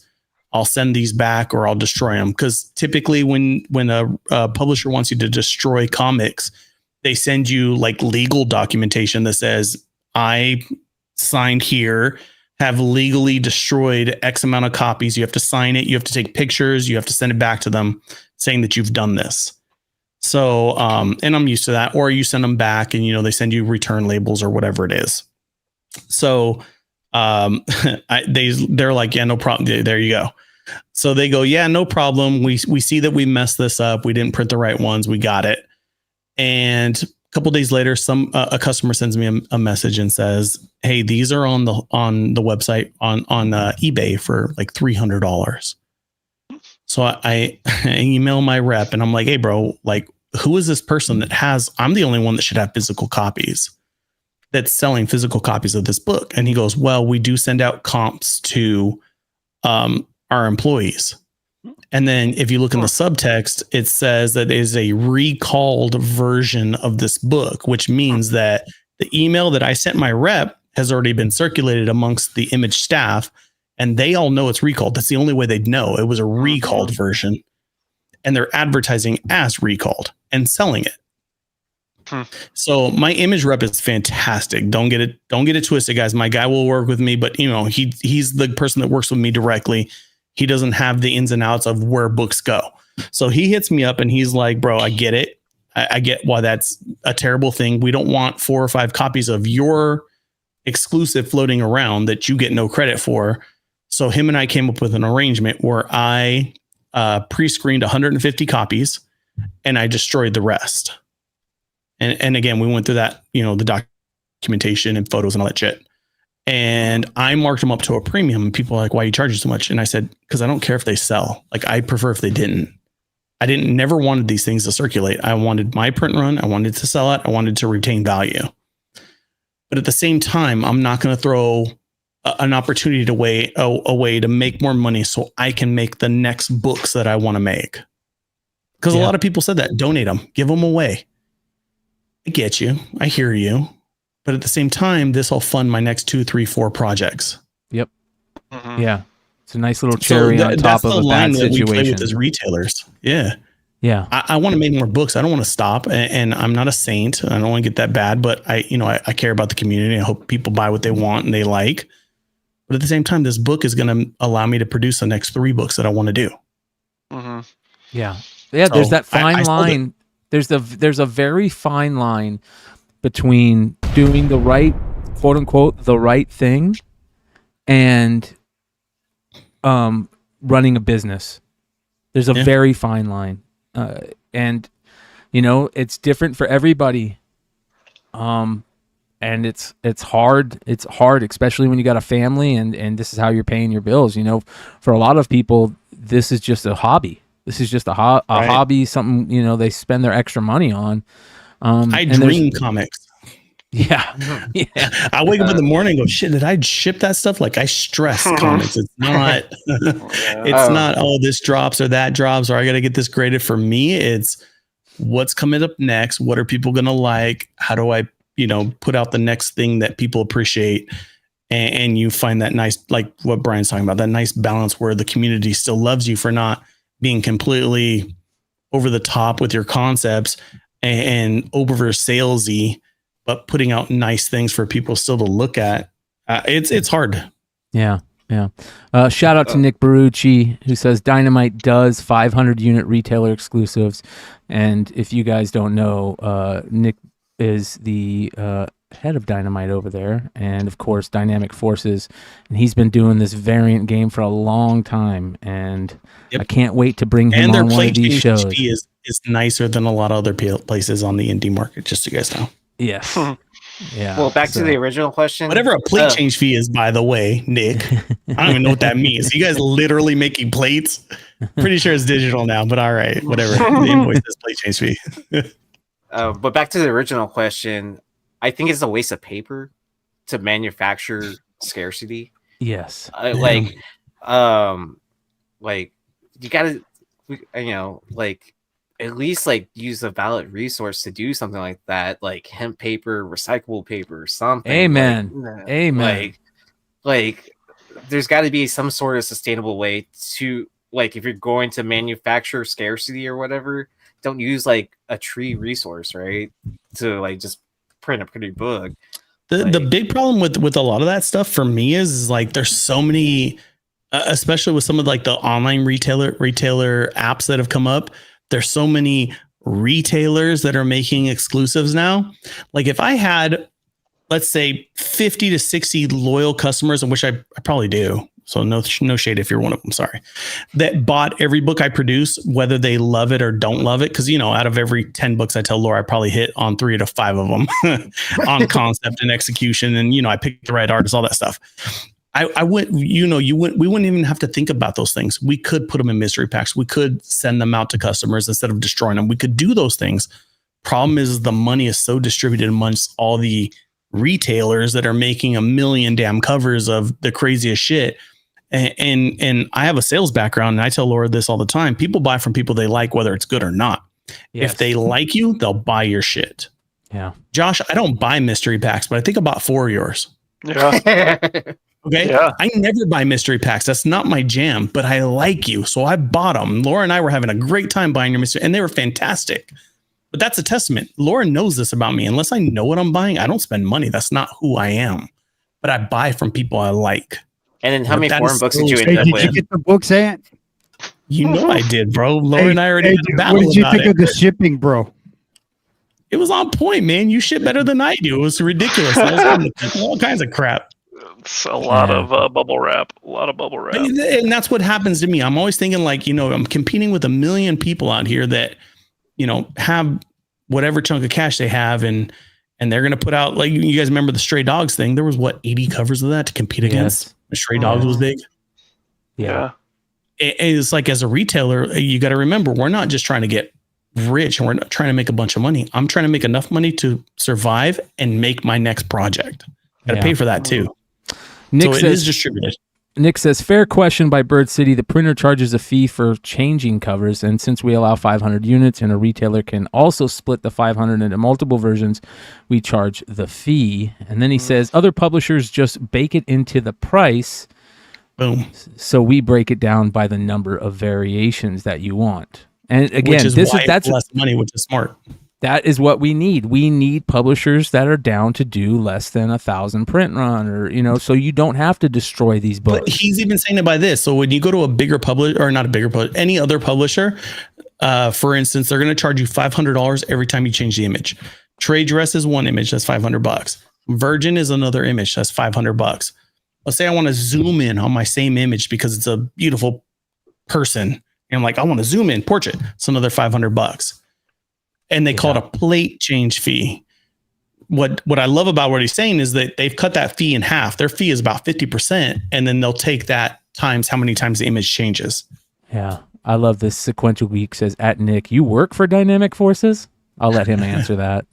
I'll let him answer that. 200 live right now, you Dynamite's guys. good. Yeah. By the way, we're gonna get Nick on the show at some point. At some point, he is going to be on the show just so I can talk to him about I got something dynamic funny for Nick, forces. You guys ready for this? What's that? No. This is funny. Nick, this is just funny to me. When we bring new artists, because that's Laura and I's thing, we try to find artists that haven't done publishers before. They think they're sneaky with this whole, what's their email and contact information so we can send them a check voucher. We pay them. You don't need to send them a check voucher. But I did notice that there are a couple of artists that I use are now going to start working with a Dynamite and Dynamic, which is great. I hope they get all the recognition. But that's so funny because I read the text and I'm like, you just want their information, bro. You ain't going to send them a check voucher. I already paid them. Well, real quick, before we get out of this drama, quit talking to Anthony about drama. I want to talk about Anthony rocking it with Laura at the Hellfire Gala. Look at this. Woo! Are you I kidding heard it was me? hot in that suit during San Diego. Huh? Dude, it was hot in there, and I was wearing a 3-piece suit. Yes. Dang. How was it? What was it? Explain the Hellfire Why Gala did you to throw us. that kid down the slide, dude? Yeah. You got to play the audio with that. Oh, yeah. This is a meme, right? Yeah. Yeah, here we go.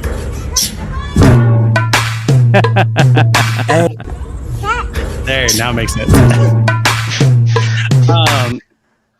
This is funny. You know how we kind of throw shade at like cosplayers sometimes, and they're like, oh, they take up the aisles and they wear like this big cosplay stuff. I've never cosplayed before, ever. This is the first time. And I had so many people wanting to take photos. I get the high. I'll never do it again because it was super uncomfortable for me. But they're like, Bro. oh, take a picture and then do your thing and give me a pose. I don't know what to do. But dude, when I left there, Laura's like, should we get a cab? And I'm like, I don't even know if I want to let you come with me because I got more pictures of me than you. Like people are all about me. I don't know. You might have to split this with me. Dude, you had a cane I'll be sword, right back. bro. Are you kidding me? Look at that. He just got in trouble. I know. Laura's like, what are you doing? No, this is pretty funny, though. Laura looking good in the Black Cat, playing the Felicia Hardy. So there we go. It's pretty good shit, man.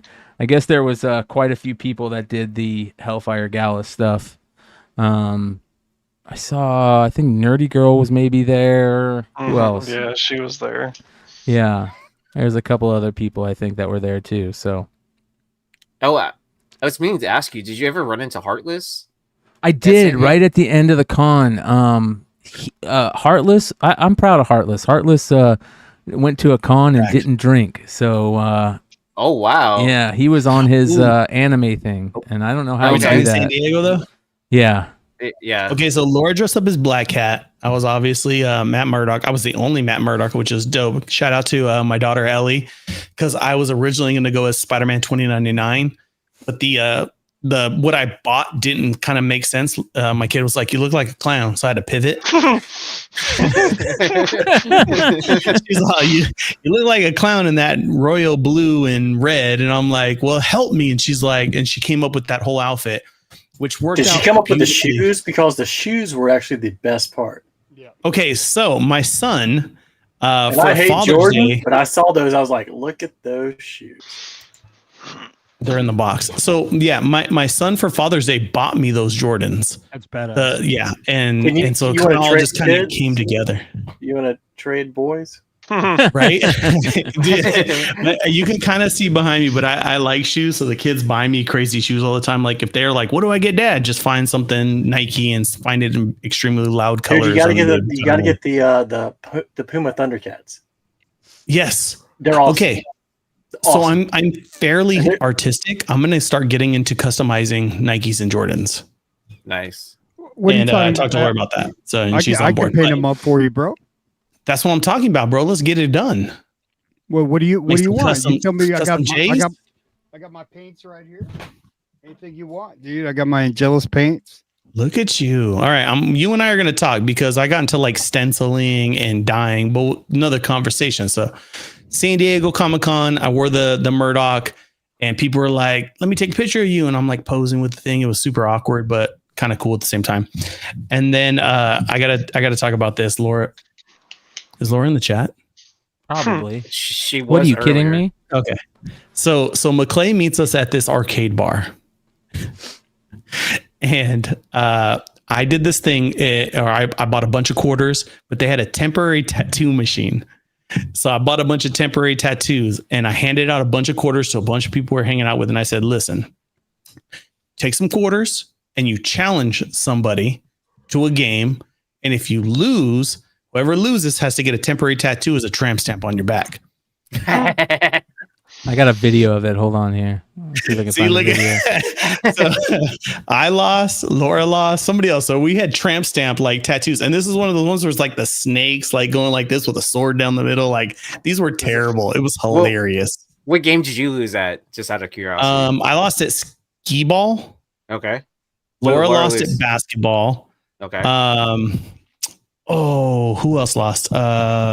Swaggle he lost. He had to get a tattoo. Who else was there? The one of the guys from Grails that does the Instagram live sales. Okay. He had to get a tramp stamp, which was pretty hilarious. I think Jonathan was the one that beat Laura, so she had to get her tramp stamp tattoo, which is currently still on her because she won't let me scrub it off. She can't see it, so you need like help for somebody to do it. But she's like, it hurts, and so she's got like little patchy spots. It's hilarious. I should have a video here. She hasn't kicked in the door yet, so she's probably not listening. I gotta find it. I know I got a video of it. Don't forget, there's a delay. So. Oh, geez. Yeah. Yeah, it was a great time. It was so hilarious. Yeah, it was a lot of fun. Live party was hilarious too. So we went to Shortbox and they gave out what'd they give out? Drink passes, and what was the other thing? I didn't go to the Shortbox one. Yeah. So since he didn't go to the Shortbox party, tell us about that. How was that? Okay, the Shortbox party is great, guys. Just if you guys don't know anything about it, go check out Shortbox. They're doing raw comics right now. They've already done the graded comics thing, but they're the classiest bunch of dudes, and they're cool as hell. So you get to the Shortbox party. Gene's one of their upper-ups. I don't know if he's the CEO or he's Big Daddy. He's the owner. Okay, so he's the owner. Yeah, he gets there and he's wearing this swaggy ass Batman surfing in a million pattern shirt, which I wanted, but they sold out of my size. But he had bought it at the con. But he shows up. They're giving out drink passes and raffle tickets. So they start reading off raffle tickets, and I win a signed. What did I win? Hella. Who did the Hella? Who did all the Justice covers? Did the whole run. You mean the old Alex ones, like Ross? the old Alex Ross? Alex Ross. Whew. Yeah. Anyway, it was the Hella Alex Ross. I won a signed Hella Alex Ross cover. Okay. Not even like 2 raffles later, I win again. Damn. And I only had 2 tickets. So I go up to one of their guys. His name's Crow. He's hilarious. Yeah. And he's like, "You won?" And I'm like, "Yeah." And he's like, "Here you go." And he hands me a CGC hat. And I'm like, "What the hell is this?" He was like, "You already run. Get the hell out of here." Which you got to appreciate that from somebody that keeps it real. I was like, all right, I get you. At so Baltimore 2 years ago, they gave out those Jim Lee backpacks. Yes. Remember that? How cool that was? Mm-hmm. Yep. And then, my favorite was Anna Love winning the Killing Joke. Yes. Yeah. That was in Baltimore, right? Yeah, in Baltimore. Like the biggest Golden Age collector, and then she ends up with a Modern Age book. Yeah. I wanted to stop by the Shortbox. I didn't even stop by and talk to them. I wanted to stop by and talk to them because I back during the Flipside days, we did a little stuff with them, and it kind of just fell through, and I never got a chance to talk to any of those guys afterwards. But man, they're doing some pretty amazing things. So shout out to Shortbox and what they're doing. Crow's pretty cool because he's in charge of all their this guy. Yeah. Yeah, he's in charge of all their I met him. social media stuff, and like edits their videos, all that. Yeah, I met him. He had just got hired, I believe, when I met him, or he came back to the company when I had met him. So he seems like a good dude. So shout out to them. Real quick. It is Kevin's my guy. I love Crow, but Kevin's my guy, and he just turned 40. I believe, was it yesterday? Trying to find an image with him in it. He's not. He doesn't have. Yeah, yesterday Kevin. He was in that group photo. Kevin turned 40. Kevin is the people. Kevin got me to buy the poster behind me, McClay, that I sent you the picture of, The and you're like, that's Mondo. dope. I need one. Yeah, I need the that. Mondo. But yeah, Crow handles all the social media. Crow's super cool. Kevin is my dude. He's my sneaker homie. Big shout out to you and happy birthday, man. Turning 40. I turned 40 this year. He doesn't sound freaked out. So I think it's helping me hold together because I turned 40 at the end of August. He's like, nah, it's no big deal. And I'm like, whew. So I'm sweating it. Right. Yeah. And we got Mike from Funhouse Comics joining us. What's up, Mike? What up, Mike? Hey guys, how you doing? Chilling, brother. Okay. Let me see here. There was also Cover Price. Shout out to Cover Price. I didn't get a chance to meet up with Matt. I really wanted to meet up with Matt this week or at San Diego. He had a family issue he had to go, so he didn't get there. Yeah. I think till later that weekend, if I'm not mistaken, right? He got there later. Yeah, but his Matt's San Diego Comic-Con books to watch stuff got me through San Diego. That's what I used for all the variants that I went and got. All that stuff that was all Matt, dude. And he's just so good at the variant game. But shout out to them also for hooking me up with a pass. I didn't have a pass for Wednesday night. And out of nowhere, Matt hit up Sean and was like, yeah, I got a pass for him. So shout out to One True Nerd King Phil, who didn't show up. And thanks for not showing up, Phil, because I got your pass, dude. So, Dude, you know what's even better is that Matt left passes for Laura at his hotel and told her they were under a password like shenanigans and that she needed to walk up to the receptionist and just say the code word. So I had to run to the restroom. So I ran to the restroom when we got to the hotel, and Laura's like, I walked up to the receptionist, was like, I think this is the word. She was like, shenanigans. And the receptionist was like, what? I was like, shenanigans. And dude, I was like, Matt was just joking with you, bro. You just assumed you had passes for me. And she's like, I didn't know. So I was in there saying the password that Matt told me to say. So it was pretty funny. Matt's funny, dude. yeah, Matt's the best. Dude. Shout out to Matt DeVoe. He is he's one of the good guys for sure. For sure. McClay, I got to get out of here because I got to go feed the kiddos. Did anybody have any more questions for me before I get off? I think you're good, brother. We'll bring you back on definitely for more when of you these. guys want that insider, I'll drop it. You just holler at me. Amen. Yeah. Amen. Make sure you guys go sign up for the Bird City text list and hit up Bird City Comics. Look at that Puma site. You can find all their information in the description. Yeah. Hey, I'm almost done with your books, and I'll probably ship them out on Monday. Did you open that Fallout 4? Oh yeah. Was it crispy or was it like? Oh, good. It's good to hear. Shit. Mama! Chop smart. It had a line right in the middle of it, so stop it. Was that the one you drew on it? Did it really? It's a poly bag. It's a poly Did you bag. fix it? Yeah. Of course I fixed it. Of course I fixed it. Hell, how dare you, bro? Joe, you ever come out to Arizona after I slang that thing? I'm taking you out for a lobster dinner, my guy. You got it, man. All right, brothers. All right, I'm out of here, guys. Later, peace brother. out. Talk to you later. So the books. Are you serious, bro? I knew that was coming. Yeah. The interesting thing about a lot of the books, the variants at the con is, for the most part, you could get 90% of them. There was a couple that were from the panels that we talked about on the Hot 10 last night. There's a couple. I didn't get one of these. This is one of the books that I didn't get. It was the only sold on that one day. I think it was Saturday, and I don't even think I showed up to the con till like 1. Obviously, that's not a con book. This book right here, you could. I think they were like $40. Cheap there, right? Yeah, they were like $40. Yeah. Yeah. Shit. They were super, super cheap. And then It's a great cover. You could get a signed one for like $60, I think.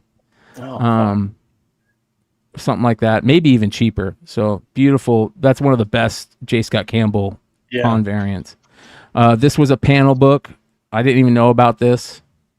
Casada. This was these sold out every day. I mean, I wanted one of those so bad. yeah.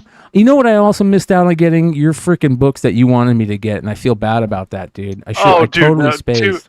Two other people ended up getting me those already. So Okay, good. Yeah, it's all good. Yeah, man. There was. I wish I would have remembered just so I could go snag them because they're badass Peach books that I don't think nobody knows about, right? Yeah, I feel like that Resident Evil one kind of just flew under the radar. Yeah, big time. But this I is was the wondering book. if you got the black and white. I'm sorry, because Go I ahead. think it's coming. I was just curious about the black and white Transformers. I didn't know if you got. I that. did. I got one. Oh, nice. Yeah, I got one. Me and Sean each got one of the black and white Transformers. I didn't get any of the regular ones though, which sucks.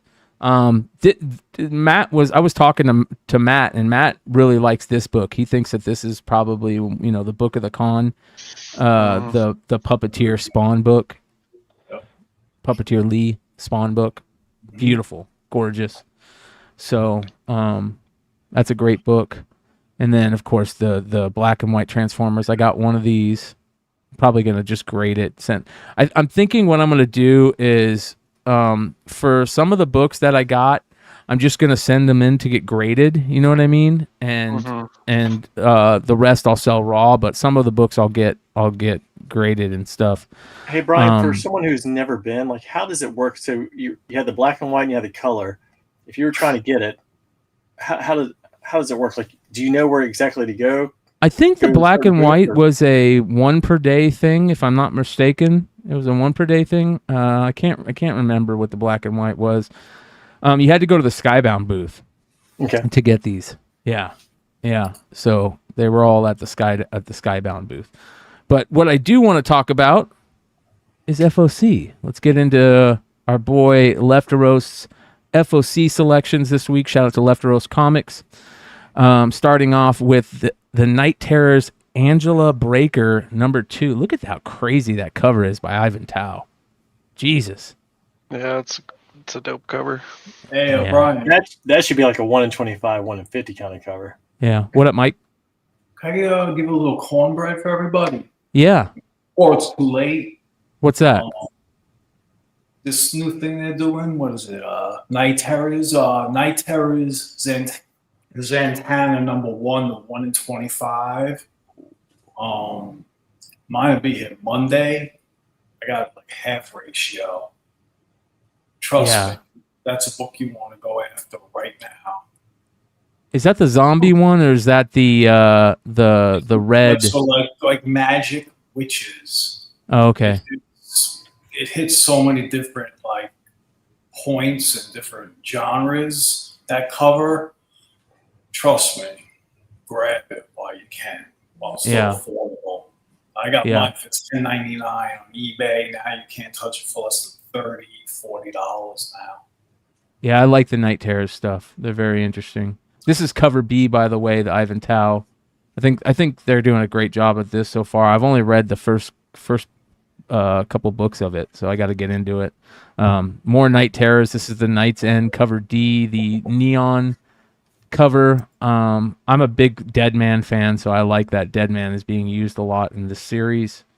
Hopefully it'll create a little buzz around him for some live action stuff. Unstoppable Doom Patrol #5. This is the first appearance of Meta Woman, and this is the A cover right here. I guess some people are specking on Meta Woman. Yeah, there we go. First appearance, new hero. Sonic the Hedgehog #64. That's another book that I'm really bummed out that I didn't get. Was the Sonic the Hedgehog IDW variant. Is there a 1 in 10 of that this time around? Oh, I imagine so. But this is the That's the A cover. It's Always Sunny in Philadelphia cover, right? Yeah. So this is Pepe Sylvia. Yep. Sylvia. I ordered quite a few of those. Yeah. Yep. Ooh. I remember when this got announced. Incredible Hulk #3. This is the first appearance of Brother Deep, and this is the main cover by Nick Klein. That is beautiful. And of course, everybody's loving the new Hulk stuff. So check it out. Next, we've got Star Wars stuff. This is Mandalorian season 2, number 3. This is I'm not a fan of this. They're saying first appearance of Bo-Katan. Like, come on, isn't she in other stuff? She's like 3 other things. Yeah, isn't she in a Lego thing? And she was in that magazine. That small book. She was also on a cover, also. That like graphic novel book. Cover. That graphic novel book. Yep. During the Clone Wars. Yes, sir. Yep. I'm sure she's been the in first appearance of the Darksaber or whatever. Mm-hmm. Yeah, So I don't know, man. So is this her first in Marvel continuity? Yeah, or I guess. Well, the new continuity, yeah. Yeah, but I thought they were including Dark Horse stuff in Star Wars continuity now. Oh, yeah? Or certain parts of it or something like that. I don't know how that's all.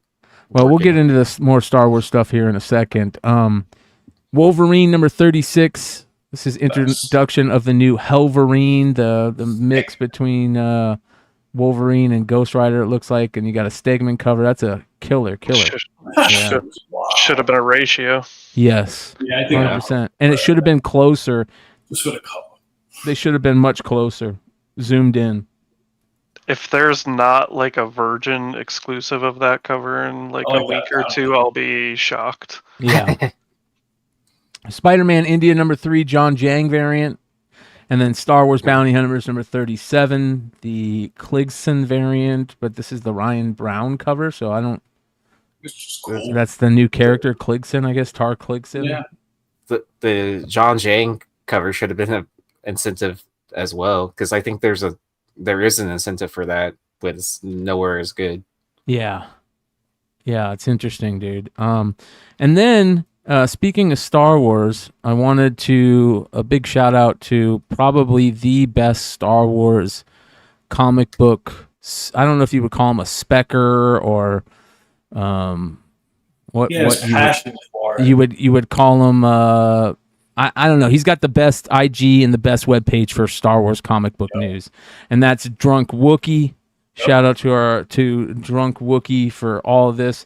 Here's all the new Star Wars books coming out next week. They've got the Dark Droids books, the variant covers on those, which is interesting. That's a cool concept. And then you've got some cool Yoda variants and a Boba Fett book. So there's all your Star Wars books that are coming out next week. And then, of course, we got to go drop in on our boy. Oh, Lester says the cover she was on, she was not in the story. Okay. Oh, shout out to our boy Lefteros in the chat. One of the good guys. All right, let's go by A to Z. Shout out to Billy, Economics and Comics, our boy. He does his bundles, and I love his page set up. So if you guys want to go get some of these bundles, you can go to economicsandcomics.com. And then here you guys go, some of the Jackpot Mary Jane books. I love the Alice Ever After books I so got much. the A cover of the first print. Yeah, they're all great. Did you pick up any from Boom? The I did. Frizzen? I did. I picked up the Frizzen. You could only get one at a time, so I only got one.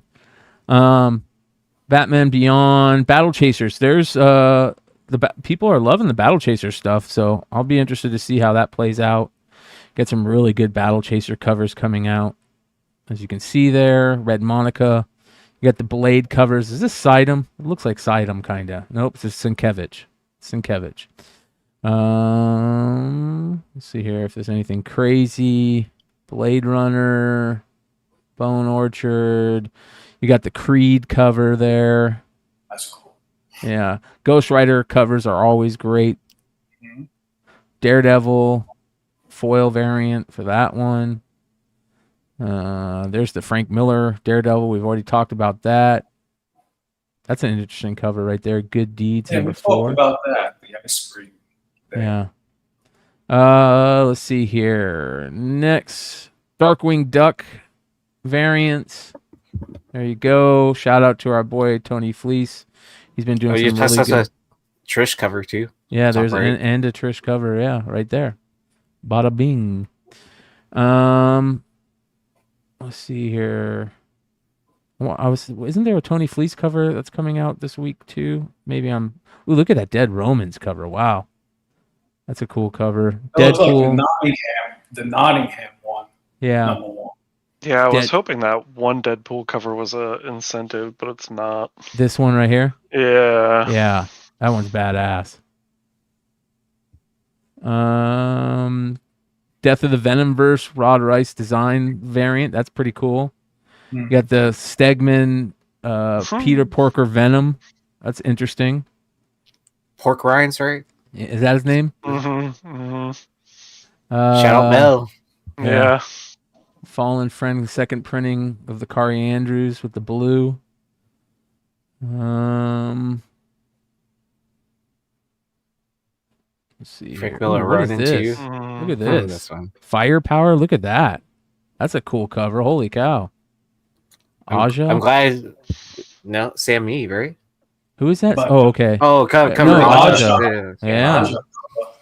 Oh man, That's beautiful, man. I guess I do need to go down that cherry blossom like covers. Look at that Adam Hughes. Ooh. Yeah. God, that Godzilla is pretty cool. Yeah. J. Scott Campbell, not a fan of that one. Good thing Red Hood's not here anymore. I know. Ice Cream Man, that's good right there. I like that. Frank Miller, Incredible Hulk. That's actually not bad for Frank Miller now. Are you saying that because we're just seeing that from far away? Maybe. maybe. I'm not going to look at it up front, up close. More Spawn covers. Is anyone Night still Terrors. reading Indigo Children? I'm not. Okay. Night Terrors, Angel Breaker cover A right there. Ooh, look at that. That Harley Quinn. That's Wow. sick. Yeah, that's good. Jenny Frizen. Ooh. Wow. She's so badass, dude. Did you meet Frizen? I did not, dude. That's another thing I was bummed out. I didn't get a chance. I was too tired, man, on Saturday. I had to sleep in. I had to recover. I slept in till like 1 or I didn't meet up till like 1. I met up with Leg at some This bar is at Trish like 1. Foster, My Little Pony. Yeah. These Miss Marvel. Here's the Miss Marvel books everybody's talking about. There's a John Tyler Christopher. There's so many homage covers. I know. For that stupid Miss Marvel book. I know, dude.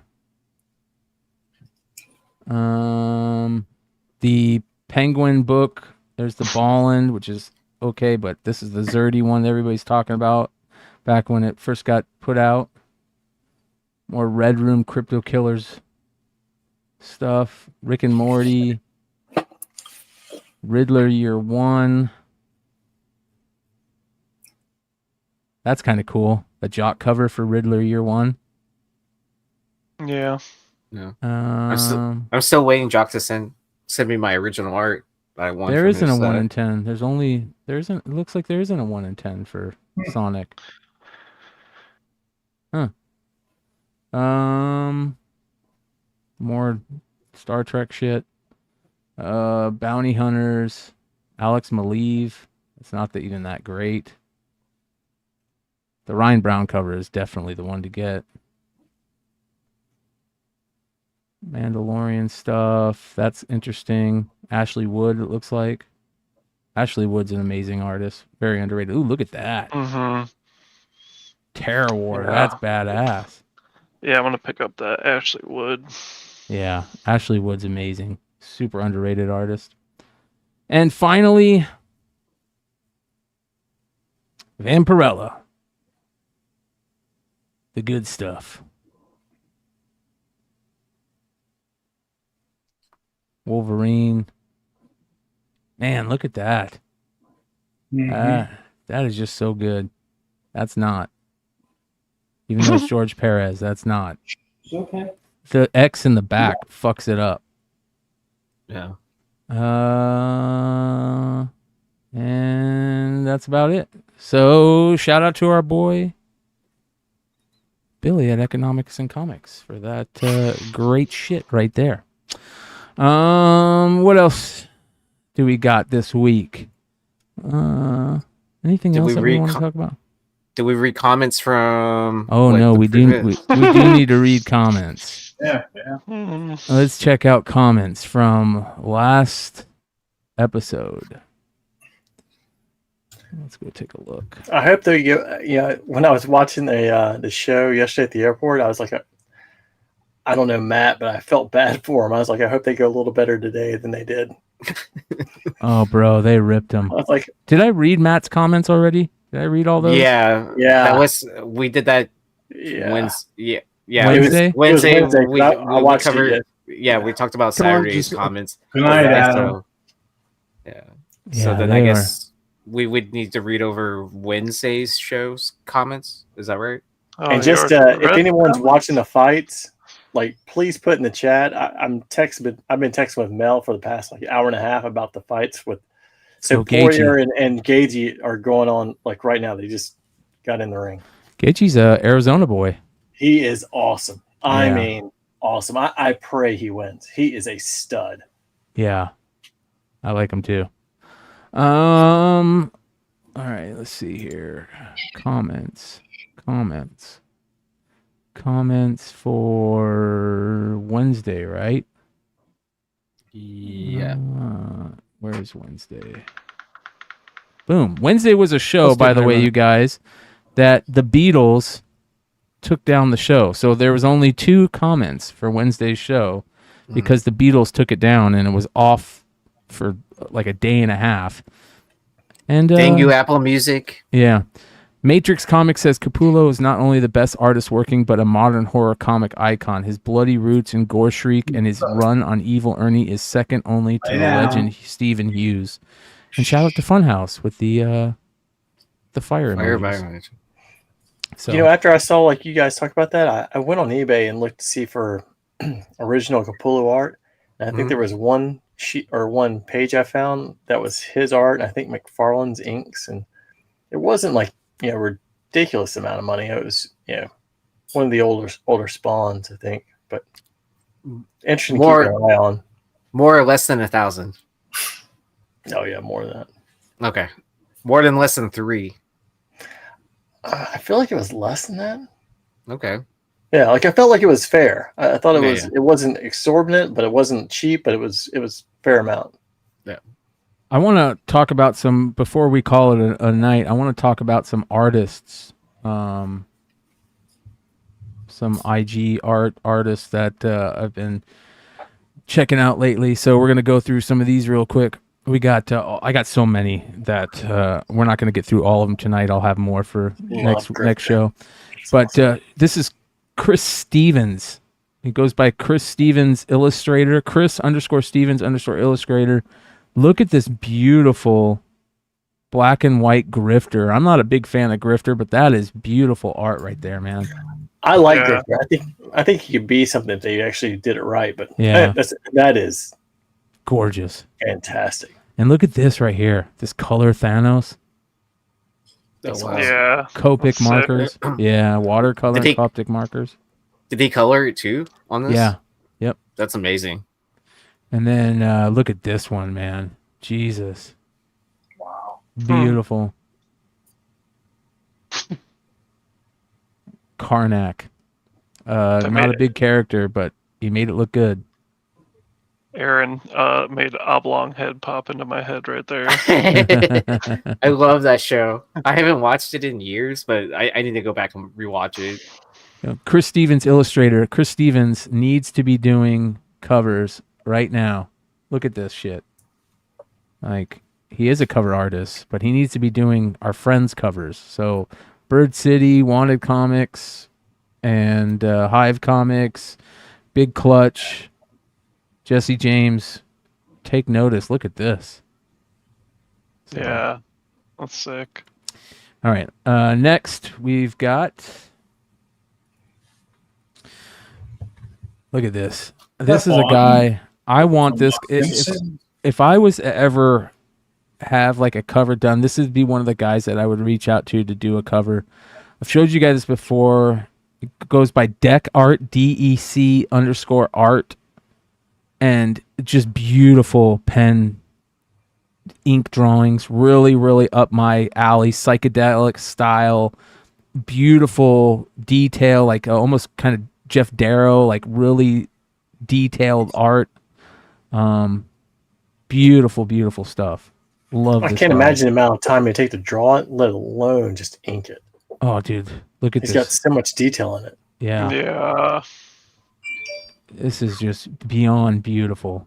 And he does amazing stuff. Look at that. Jesus. Just gorgeous. I'll let it play out here. Wow. This is really dope. Yeah. It's like super psychedelic, but then like almost like horror themed too, right? Yeah. Mhm. Yeah, this is beyond amazing. Yeah, and then like using the 3-point perspective too, like taking like classical like Renaissance techniques and applying to like something modern. Yeah. Amazing. And then check this out. Speaking of battle chasers, this is Ed Souza art. Edward de Souza. It looks like Souza. And he put this out. He says, who knows, one day, and hashtag battle chasers, he did a sketch cover on it for battle chasers. This guy needs to do a battle chasers cover. Look how good this is. Yeah. Oh yeah. Are you kidding me? Like, yeah, you need to be doing a battle chasers cover. 100%. When you see stuff like this, I think what drives you mad is when you see like JR doing ASM. Yeah. And like how you can't find like artists because there's a lot of quality artists out there and they just go with some of these guys who can't fucking draw for shit. Yeah. This is amazing right here. It's crazy to see at conventions how many artists in Artist Alley like don't have those connections to be published onto a comic or whatever. Yeah, I mean nepotism goes a long way. Yeah. It's okay, sweetie. Look at this Peach Momoko sketch on a Tool poster that she did. At the Yeah. con. Come Oh, on, baby. that's dope. Come here. Mhm. Come on, baby. That's amazing, dude. That's absolutely amazing, man. You know, the one piece of art I would love to, I'm sure it's sold. I'm sure it's crazy. Is her TMNT 100 variant. Oh yeah. That cover, like I just still want that book and it's expensive as shit. I can't Yeah. imagine what that You mean art this- is for. You mean this one? Well, you can't hide money. Yeah, I want that book too. Yeah. I paid. I think I paid Really? $50 for a raw copy of it. That is This a great picture right there. yeah, this is my boy Alex Garcia, illustrator, who did the logo for Beyond Wednesdays. One of my favorite artists that I always drop in on. I mean, his art is just so good. So damn good. He needs to be doing covers too. I really wanted him to do a Darkwing Duck cover. I think he would be great for it. So check this out, dude. Look at this. Oh wow. Yeah. Hold on. Wait. Oh, there we go. Frederick Cooper is the artist here. And this is one of the most beautiful pieces of art I think I've ever seen, man. It's got my favorite color palettes. It's, got the great tattoo art. It's the old school monster, Frankenstein's bride. Right, Frankenstein. Yeah. Just damn good. So it's called Frankie's Girl. It's a mixed media drawing, 11 by 17, marker, pencil, and paint pen on sepia drawing paper. Jesus. What's that person's name? Frederick Cooper is his name. And IG, it's Frederick Cooper's art. Yeah, he does it all. Look at this. I mean, look at this Vincent Price. Mhm. Like, That's dope. if he doesn't scream creep show variant, I don't know what does. Hey, Brian. Yeah. JG knockout, second round. Wow. JG's a champion, baby. Wow, that's Head awesome. Head kick knockout. I'm gonna go check that out after the show. After the after show. By the way, you guys, immediately following this, we're gonna be jumping in the Discord after show to hang out for a little bit. So if you guys want to come hang out in there, all are welcome. You can find a link below. What do you do? Yeah, this is. It says this is He goes by Beloved One, and he does this beautiful calligraphy is it calligraphy or I don't know what they call it, but he does these on Basically, these yeah. Don't forget Joe. Where'd Joe go? Yeah. I don't know where Joe'd go. Look how beautiful that is, though, dude. On a stop sign, just gorgeous. He probably had to go to bed for work. Yeah. And Daniel Warren is amazing. You guys, Daniel Warren Johnson, who does all the Transformer stuff. Look at this stuff that he did right here. This is a sketchbook commission he did at San Diego. 14 by 21 inch sketchbook commission. Absolutely amazing. Wow. Bizarro. I mean, just beautiful. Oh, wow. Yeah. The details on that. In a sketchbook, dude. Yeah. So Daniel Warren Johnson is an absolute stud if you want to sketch from him. This is another guy. He goes by Hand Cramph. Calligraphy and calligraffiti. Look at this piece. Airbrush, paint. Jesus. Yeah. Gorgeous. Hand done. Like, that is just... I want him to make my counterfeit dollars. Yeah. Beautiful. So go check him out. This is Daniel Warren Johnson again. Check out some of his him working on it at San Diego. As you can see there, which is pretty cool. So some more sketches that he did. Yeah. So shout out to him. Great job. And then finally, look at this. I talked about this on Bogcast. Yeah, I watched it. Yeah, one of the coolest things that happened at Celebration 4 was the Darth Vader art project, where they got all these famous artists to do all these Darth Vader busts painted and stuff. And they're doing the same thing with C-3PO. Sideshow is. This is called the Human Cyborg Relations C-3PO Custom Bust Art Show. And you could see just how great these look. I would love to see these in person. That's my favorite one, probably. The Nebula, yeah. Yeah. And that one's great. This one's great. They're all so different. Look at that. Yeah. Oh. Just beautiful, man. That one's crazy. That one's crazy. That one's badass. Phantasma.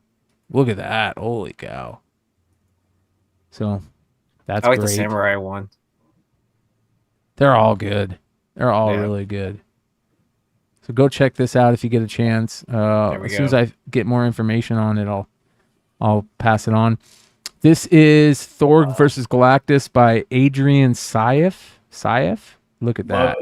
Love it. Yeah. Beautiful. Gorgeous. This is No More Mutants on IG. Rafael Oronia, but this is a custom by Gundam Mike.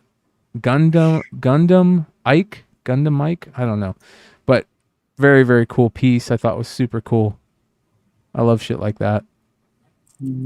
Like a post-apocalyptic kind of stuff, like where technology, like where nature has won over technology. Yeah. Brandon Peterson is one of the all-time greats, and this is a beautiful Colossus. Check out this by Ken Lashley, dude. Holy cow. Ken Lashley and Yuko are like the two neck-and-neck sketch gods for me. Look at this. That's sick. Wow. Yeah. That is awesome. He's so good at these sketches, man. Oh, Very glad. Oh, very glad. Yeah, Ken Lashley. This is gorgeous. Art of Carol on IG. Pete Carroll is his name. And It's like Sabit. bro, the only you problem I guys are have gonna with the shit. Beastman is it's too clean. Like I Dude. want Beastman to be a little rougher. Look at this guy's art, dude. Hold on. Look at this. That's pretty cool. I mean, Yeah. this guy should be That doing. Ruby Skeletor? Yeah, Skeletor. Yeah. Yeah. What the That's fuck? awesome. Slush Head from the Adventures of He-Man. Look at that, dude. Oh my God, is that beautiful? Hmm. That's sick. Scareglow, Scareglow. Night Stalker, Stridor. Stridor. Look at that, dude. That needs to be a comic cover right there. Looks like She-Ra, magic. Hordak. Oh my God, is Oh, that wow. beautiful? So crisp. Yeah. I mean, this guy is awesome. Just beautiful stuff. Does a lot of Masters of the Universe stuff. So if you're a Masters of the Universe fan, go check him out. Look at that. Oh, I like that. Clowns, Oh, cool. killer clowns from outer space. Yeah, that was Yep. cool. So absolutely beautiful stuff. Let me go back here. Da, da, da, da, da. All right. We got more. Look at this, dude. Justin O'Neill art. Overflow is the name of this piece by Justin O'Neill art. Holy That's shit. wild. Yeah. That's sick. That's great. Yeah. Wow. This is Chris Stevens that's again. cool. Look at that. I mean, are you kidding me? Look how clean that looks. That's a big Batman, little Robin. Yeah, Frank Miller style, dude. Look at that. Yeah, it is clean. It really is. For a sketch, are you kidding me? Wow. With the lines. Yeah. Just beyond beautiful on this one. That's like a 10. He says, like, Jesus. And this is super cool. Look at this. Whoa! Yeah. This is a 3D animation, but wouldn't this be a cool Lego figure to have them put Hell out? yeah. Yeah. Yeah. All glass. It'd be even cooler if it was usable glass. Yeah. Like a little like Like the Tillum tank? or- The tank Like on a- the back. yeah. And then shout out to our boy Astro Wizard doing the Doom War sketch. Oh yeah. That's Put my- sweet. Yeah. It's like can't see it. now. MF Doom. He kills it on these, man. This is amazing too. Look at this. Yeah. This is one of the most beautiful pieces right here. This is the Sushi Chef Bored Ape. And this is done by this guy. Let me see. What's his name? This guy. I don't know his name. I don't know how to say that name, but I got to show you how beautiful this piece is. Hold on here. This is beyond amazing how beautiful this comes out. Was the original book still commands a decent amount of money? Oh yeah, the originals sell for ridiculous amounts, more than people's own houses, you know. But this is he uses 23 karat gold on this at some point. It's like on glass, and he's painting the back of it. So watch how good this comes out in the end. There's the gold leaf he's putting on. I can't believe, and then he paints over that too to give it a little, shading and stuff behind it. Watch how good this comes out. I don't know what he does here. I don't know what he's doing here. If this is like a mere finish that he does to it or something. But His own technique. look at this, dude. Are you kidding me? Oh It wow. takes a lot of I time. wouldn't even know that's the same thing. Right? It is. It's beautiful It's technique. amazing. Yeah. He's got it down. Look at that. So shout out to Mr. Longshort. There's your bored ape you need to get. Good luck on that one. Man. Wow. Yeah. Beautiful. Hey, Gorgeous. this is a physical item and not a Yeah. NFT or anything like that, right? This is called Death Capitation by Embraced by Death Art. And that is awesome. So simple, but it's so good. Yeah. And then, of course, I love this. Absolutely gorgeous. So Viral Boa is the name of this artist. I love the art that's on like the wood. Damn. That is awesome. Oh, is this on wood? I didn't even realize. It's on wood. come here, you. Stop it. Look at that. That's sick. And showing your work like this is so amazing. It makes it even better to know what Transparency.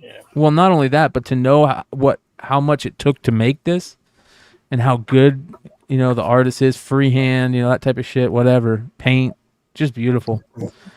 And then this is amazing. Look at this. Are you kidding me? Oh shit. Yeah.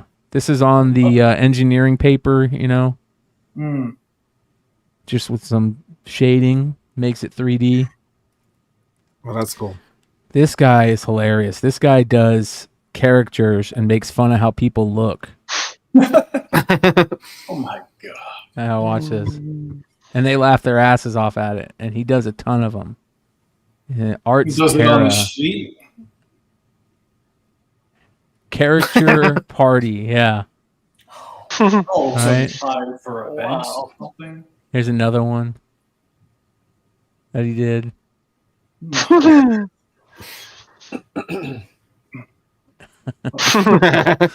This one's really funny though. Hold on. Watch this right here. Wow. Look how tall her boyfriend is, or her husband. That's a big boy.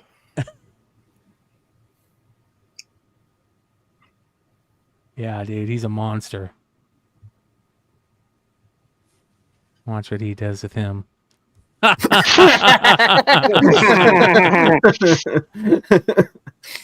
So That's there funny. you go. Yeah. Face like a horse. Oh, This that's is that artist that Clutch told us about a few weeks ago, and I've absolutely fallen in love with her. Sveta Haas. Sveta Shubina is her name.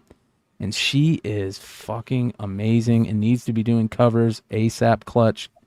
You need more covers with her. Quick. Look at this art. Very, very beautiful. Old school pinup style. Wow. All right. Oh, that's dope. Look at this. Can you imagine how she would draw like Evil Lynn? I mean, look at that. Jesus. Yeah. you know. That's amazing. She would. Jim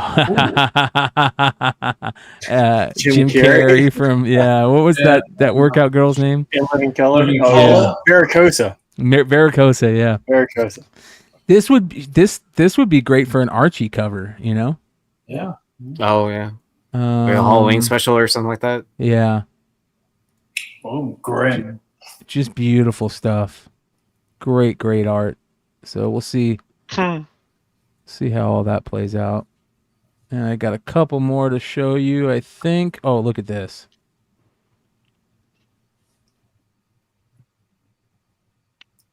Oh, Oh, shit. Elo. What's up? Yeah. Kalink Kale Unkwaku? I don't know how you say that. Oh, Mace Yeah. Windu. Just gorgeous. Yeah, that book went down considerably. Look at this art. Great style of art. That's like just throwing it up there and bringing it all together in the end. I didn't even see exactly where I was when it started, how they were going to get there. Right? Yeah. Right. Damn. Shit. Yeah. Kale Lewin. And then our boy Lobos.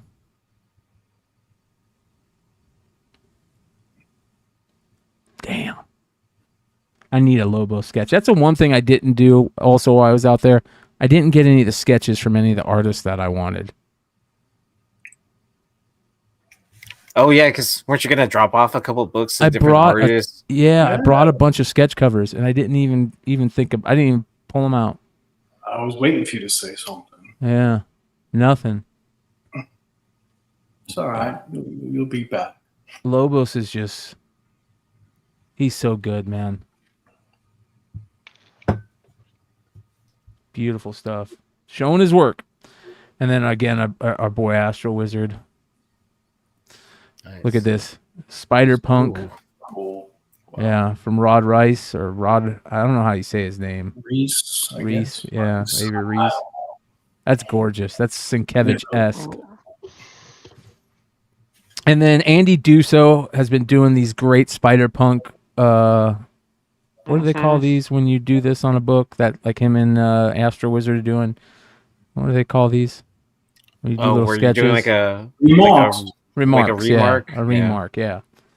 And he does these, dude. Andy Duso does these Spider Punks that are so good. I don't like Andy Duso was the guy that was doing these. We've shown these before: the Walking Dead SpongeBob or the Miles smoking out of a bong. But he does these Spider Punks that are just awesome. Look at that. That looks familiar. Yeah. Comic drama. You know what I'm talking about, Brian? There's a store exclusive that has like basically that drawing. This right here? There. Yeah. Are you kidding me? No. Here, I'll pull it up and I'll share its screen in a second. Oh wow. Who did it? That's what I'm looking it up. I'm trying to remember which store it was. Do you Look at remember, that. Josh? East side. Okay, there you go. Yeah. Put a link in the private chat if you can. Okay. But yeah, he does these beautiful remarks on there. He also does great sketch covers anyways, so. All right, it's in the private chat. All right, so this is... Oh, no. Dun dun dun, drama. Eastside Comics. All right, hold on here. Search. What's up, Tony? See Oh, we're gonna shout out to our boy Tony Fix. We're gonna check in on him in a second here because there is Here's something I how want his to talk about. auctions went. Yeah. Eastside Comics. All right. Who's doing it? Oh, it's Okazaki. Yeah, he did that other Spider-Punk incentive. Yeah, this isn't bad. Was that the 1 in 50 that came out for number 1? Yes, No, that Okazaki did. Yeah, on the Spider-Punk book. Yeah, this isn't bad. I actually like this. Yeah, I like it and I hate it. Yeah. How it says after McFarlane, it's got McFarlane's signature on it. I'm probably gonna buy a set. Oh, I'm definitely gonna have to pick up one of these, dude. Yeah. I will probably just pick up a trade eventually, but not out the gate. Yeah. And I'm happy they wrote 3,000 print run. Shout out to our boy Art by Fitz. Mm-hmm. Always checking in on him. He's doing great stuff all the time. I saw this recently. I told him we need to have him back on the show. Yes, he's got his own studio that he's working in now, and he's putting out a bunch of great work. He came up with the lemon heads idea, which was great. Let me find that where his lemon heads. Yeah, look at his lemon heads. Yeah, I like that one. I like that other one he just did too. I think it was to the left. No, other way. This one right here? Yeah. I liked that. Yeah.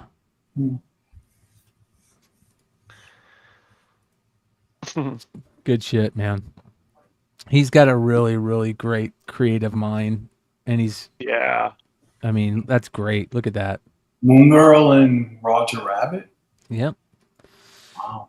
And then, hold on here. We got more. I love this. Again, back to Drunk Wookie. I need to get one of these. That's beautiful. Yeah, I already pre-ordered it. This is gorgeous. Look at that. Say how many I dude. pre-ordered. I pre-ordered a lot though. I just need one. Fabrizio De Tomaso did this. Thing cover or thing. Beautiful. And then this is crazy. Panic artist. Very, very, very, very cool stuff. Hey, Brian, I got to finish. I'm going to go upstairs and get my laundry and get that done so I could get some sleep. I appreciate you bringing me in. Oh yeah, thanks for hanging out, brother. Oh, everybody, thanks for having me in for a little while. Yeah, it's good seeing you, Mike. Oh yeah, bro. Yeah, I think Tony might want to come in too. So. Well, I'm definitely. I'm going to talk about Tony's stuff here in a second. So. All right. Well, I'm just gonna cut out, and it was nice seeing everybody, and maybe I'll see you again. Love the shirt, Mike. Oh yeah, it was on sale, clearance at Walmart, $5. There you go. Nice. I'm always looking for a deal, Brian. Knows me. I never pay FMV for nothing. I think I might have shown this guy before. Look at that, dude. That's crazy. Thanks, Mike. Appreciate you, brother. Garbage Pail Kid art. Love that. Yeah. And then back to Will Jack. So there we go. But I do, before we end, even though I've said that 1,000 times, look at the shit that fucking Blue Green has. He had some crazy books. Dude. Some really nice stuff. He has a lot of good stuff. That's like Early that first Simpsons. Yeah.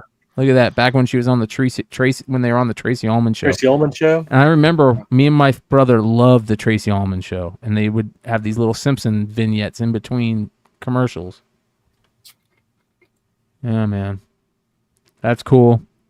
He's doing a lot of that, but here's what I love that he's doing. Dude, shout out again to Coffin Comics and Brian Pulido and this Lady Death Cybernetic Desecration Kickstarter they did. These covers are gorgeous, and Tony has all of them available if you guys want to get in on them. Look at how beautiful these are, man. Yeah. Hold on, let me go. There's more. I think he has a handful of books that are ending tomorrow night. Yeah. At some point in time. Yeah, look at that, dude. Oh my God. I want that book so bad. Oh, I might have to go bid on that. Look at that. Jesus.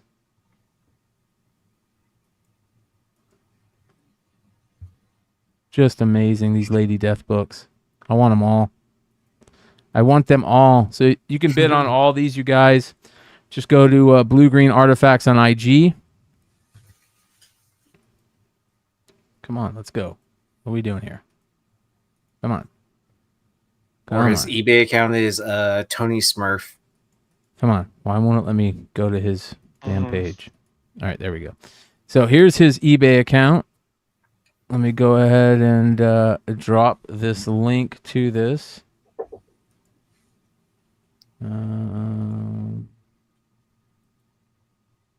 Copy link address. And here it is for everybody that's in the live chat. Go check it out.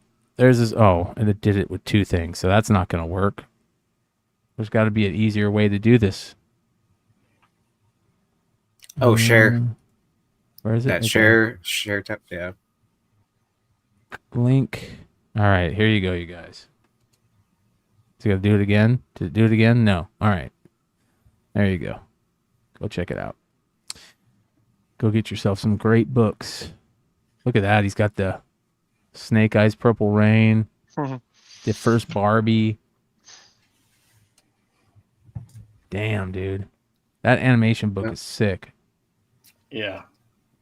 That's a crazy cosplay variant. What the hell? Fire Bitch. Yeah, a lot of good books there. So go check it out. Blue Green Artifacts. All right, you guys. Thank you to everybody that hung out with us tonight. Again, make sure you guys check out all the links below. What do we got coming up? I will be putting up some of the exclusives that I got from San Diego on my eBay store. I think you can find the description for my eBay store in the link in my link tree, which is in the description, and of course also in my Instagram bio.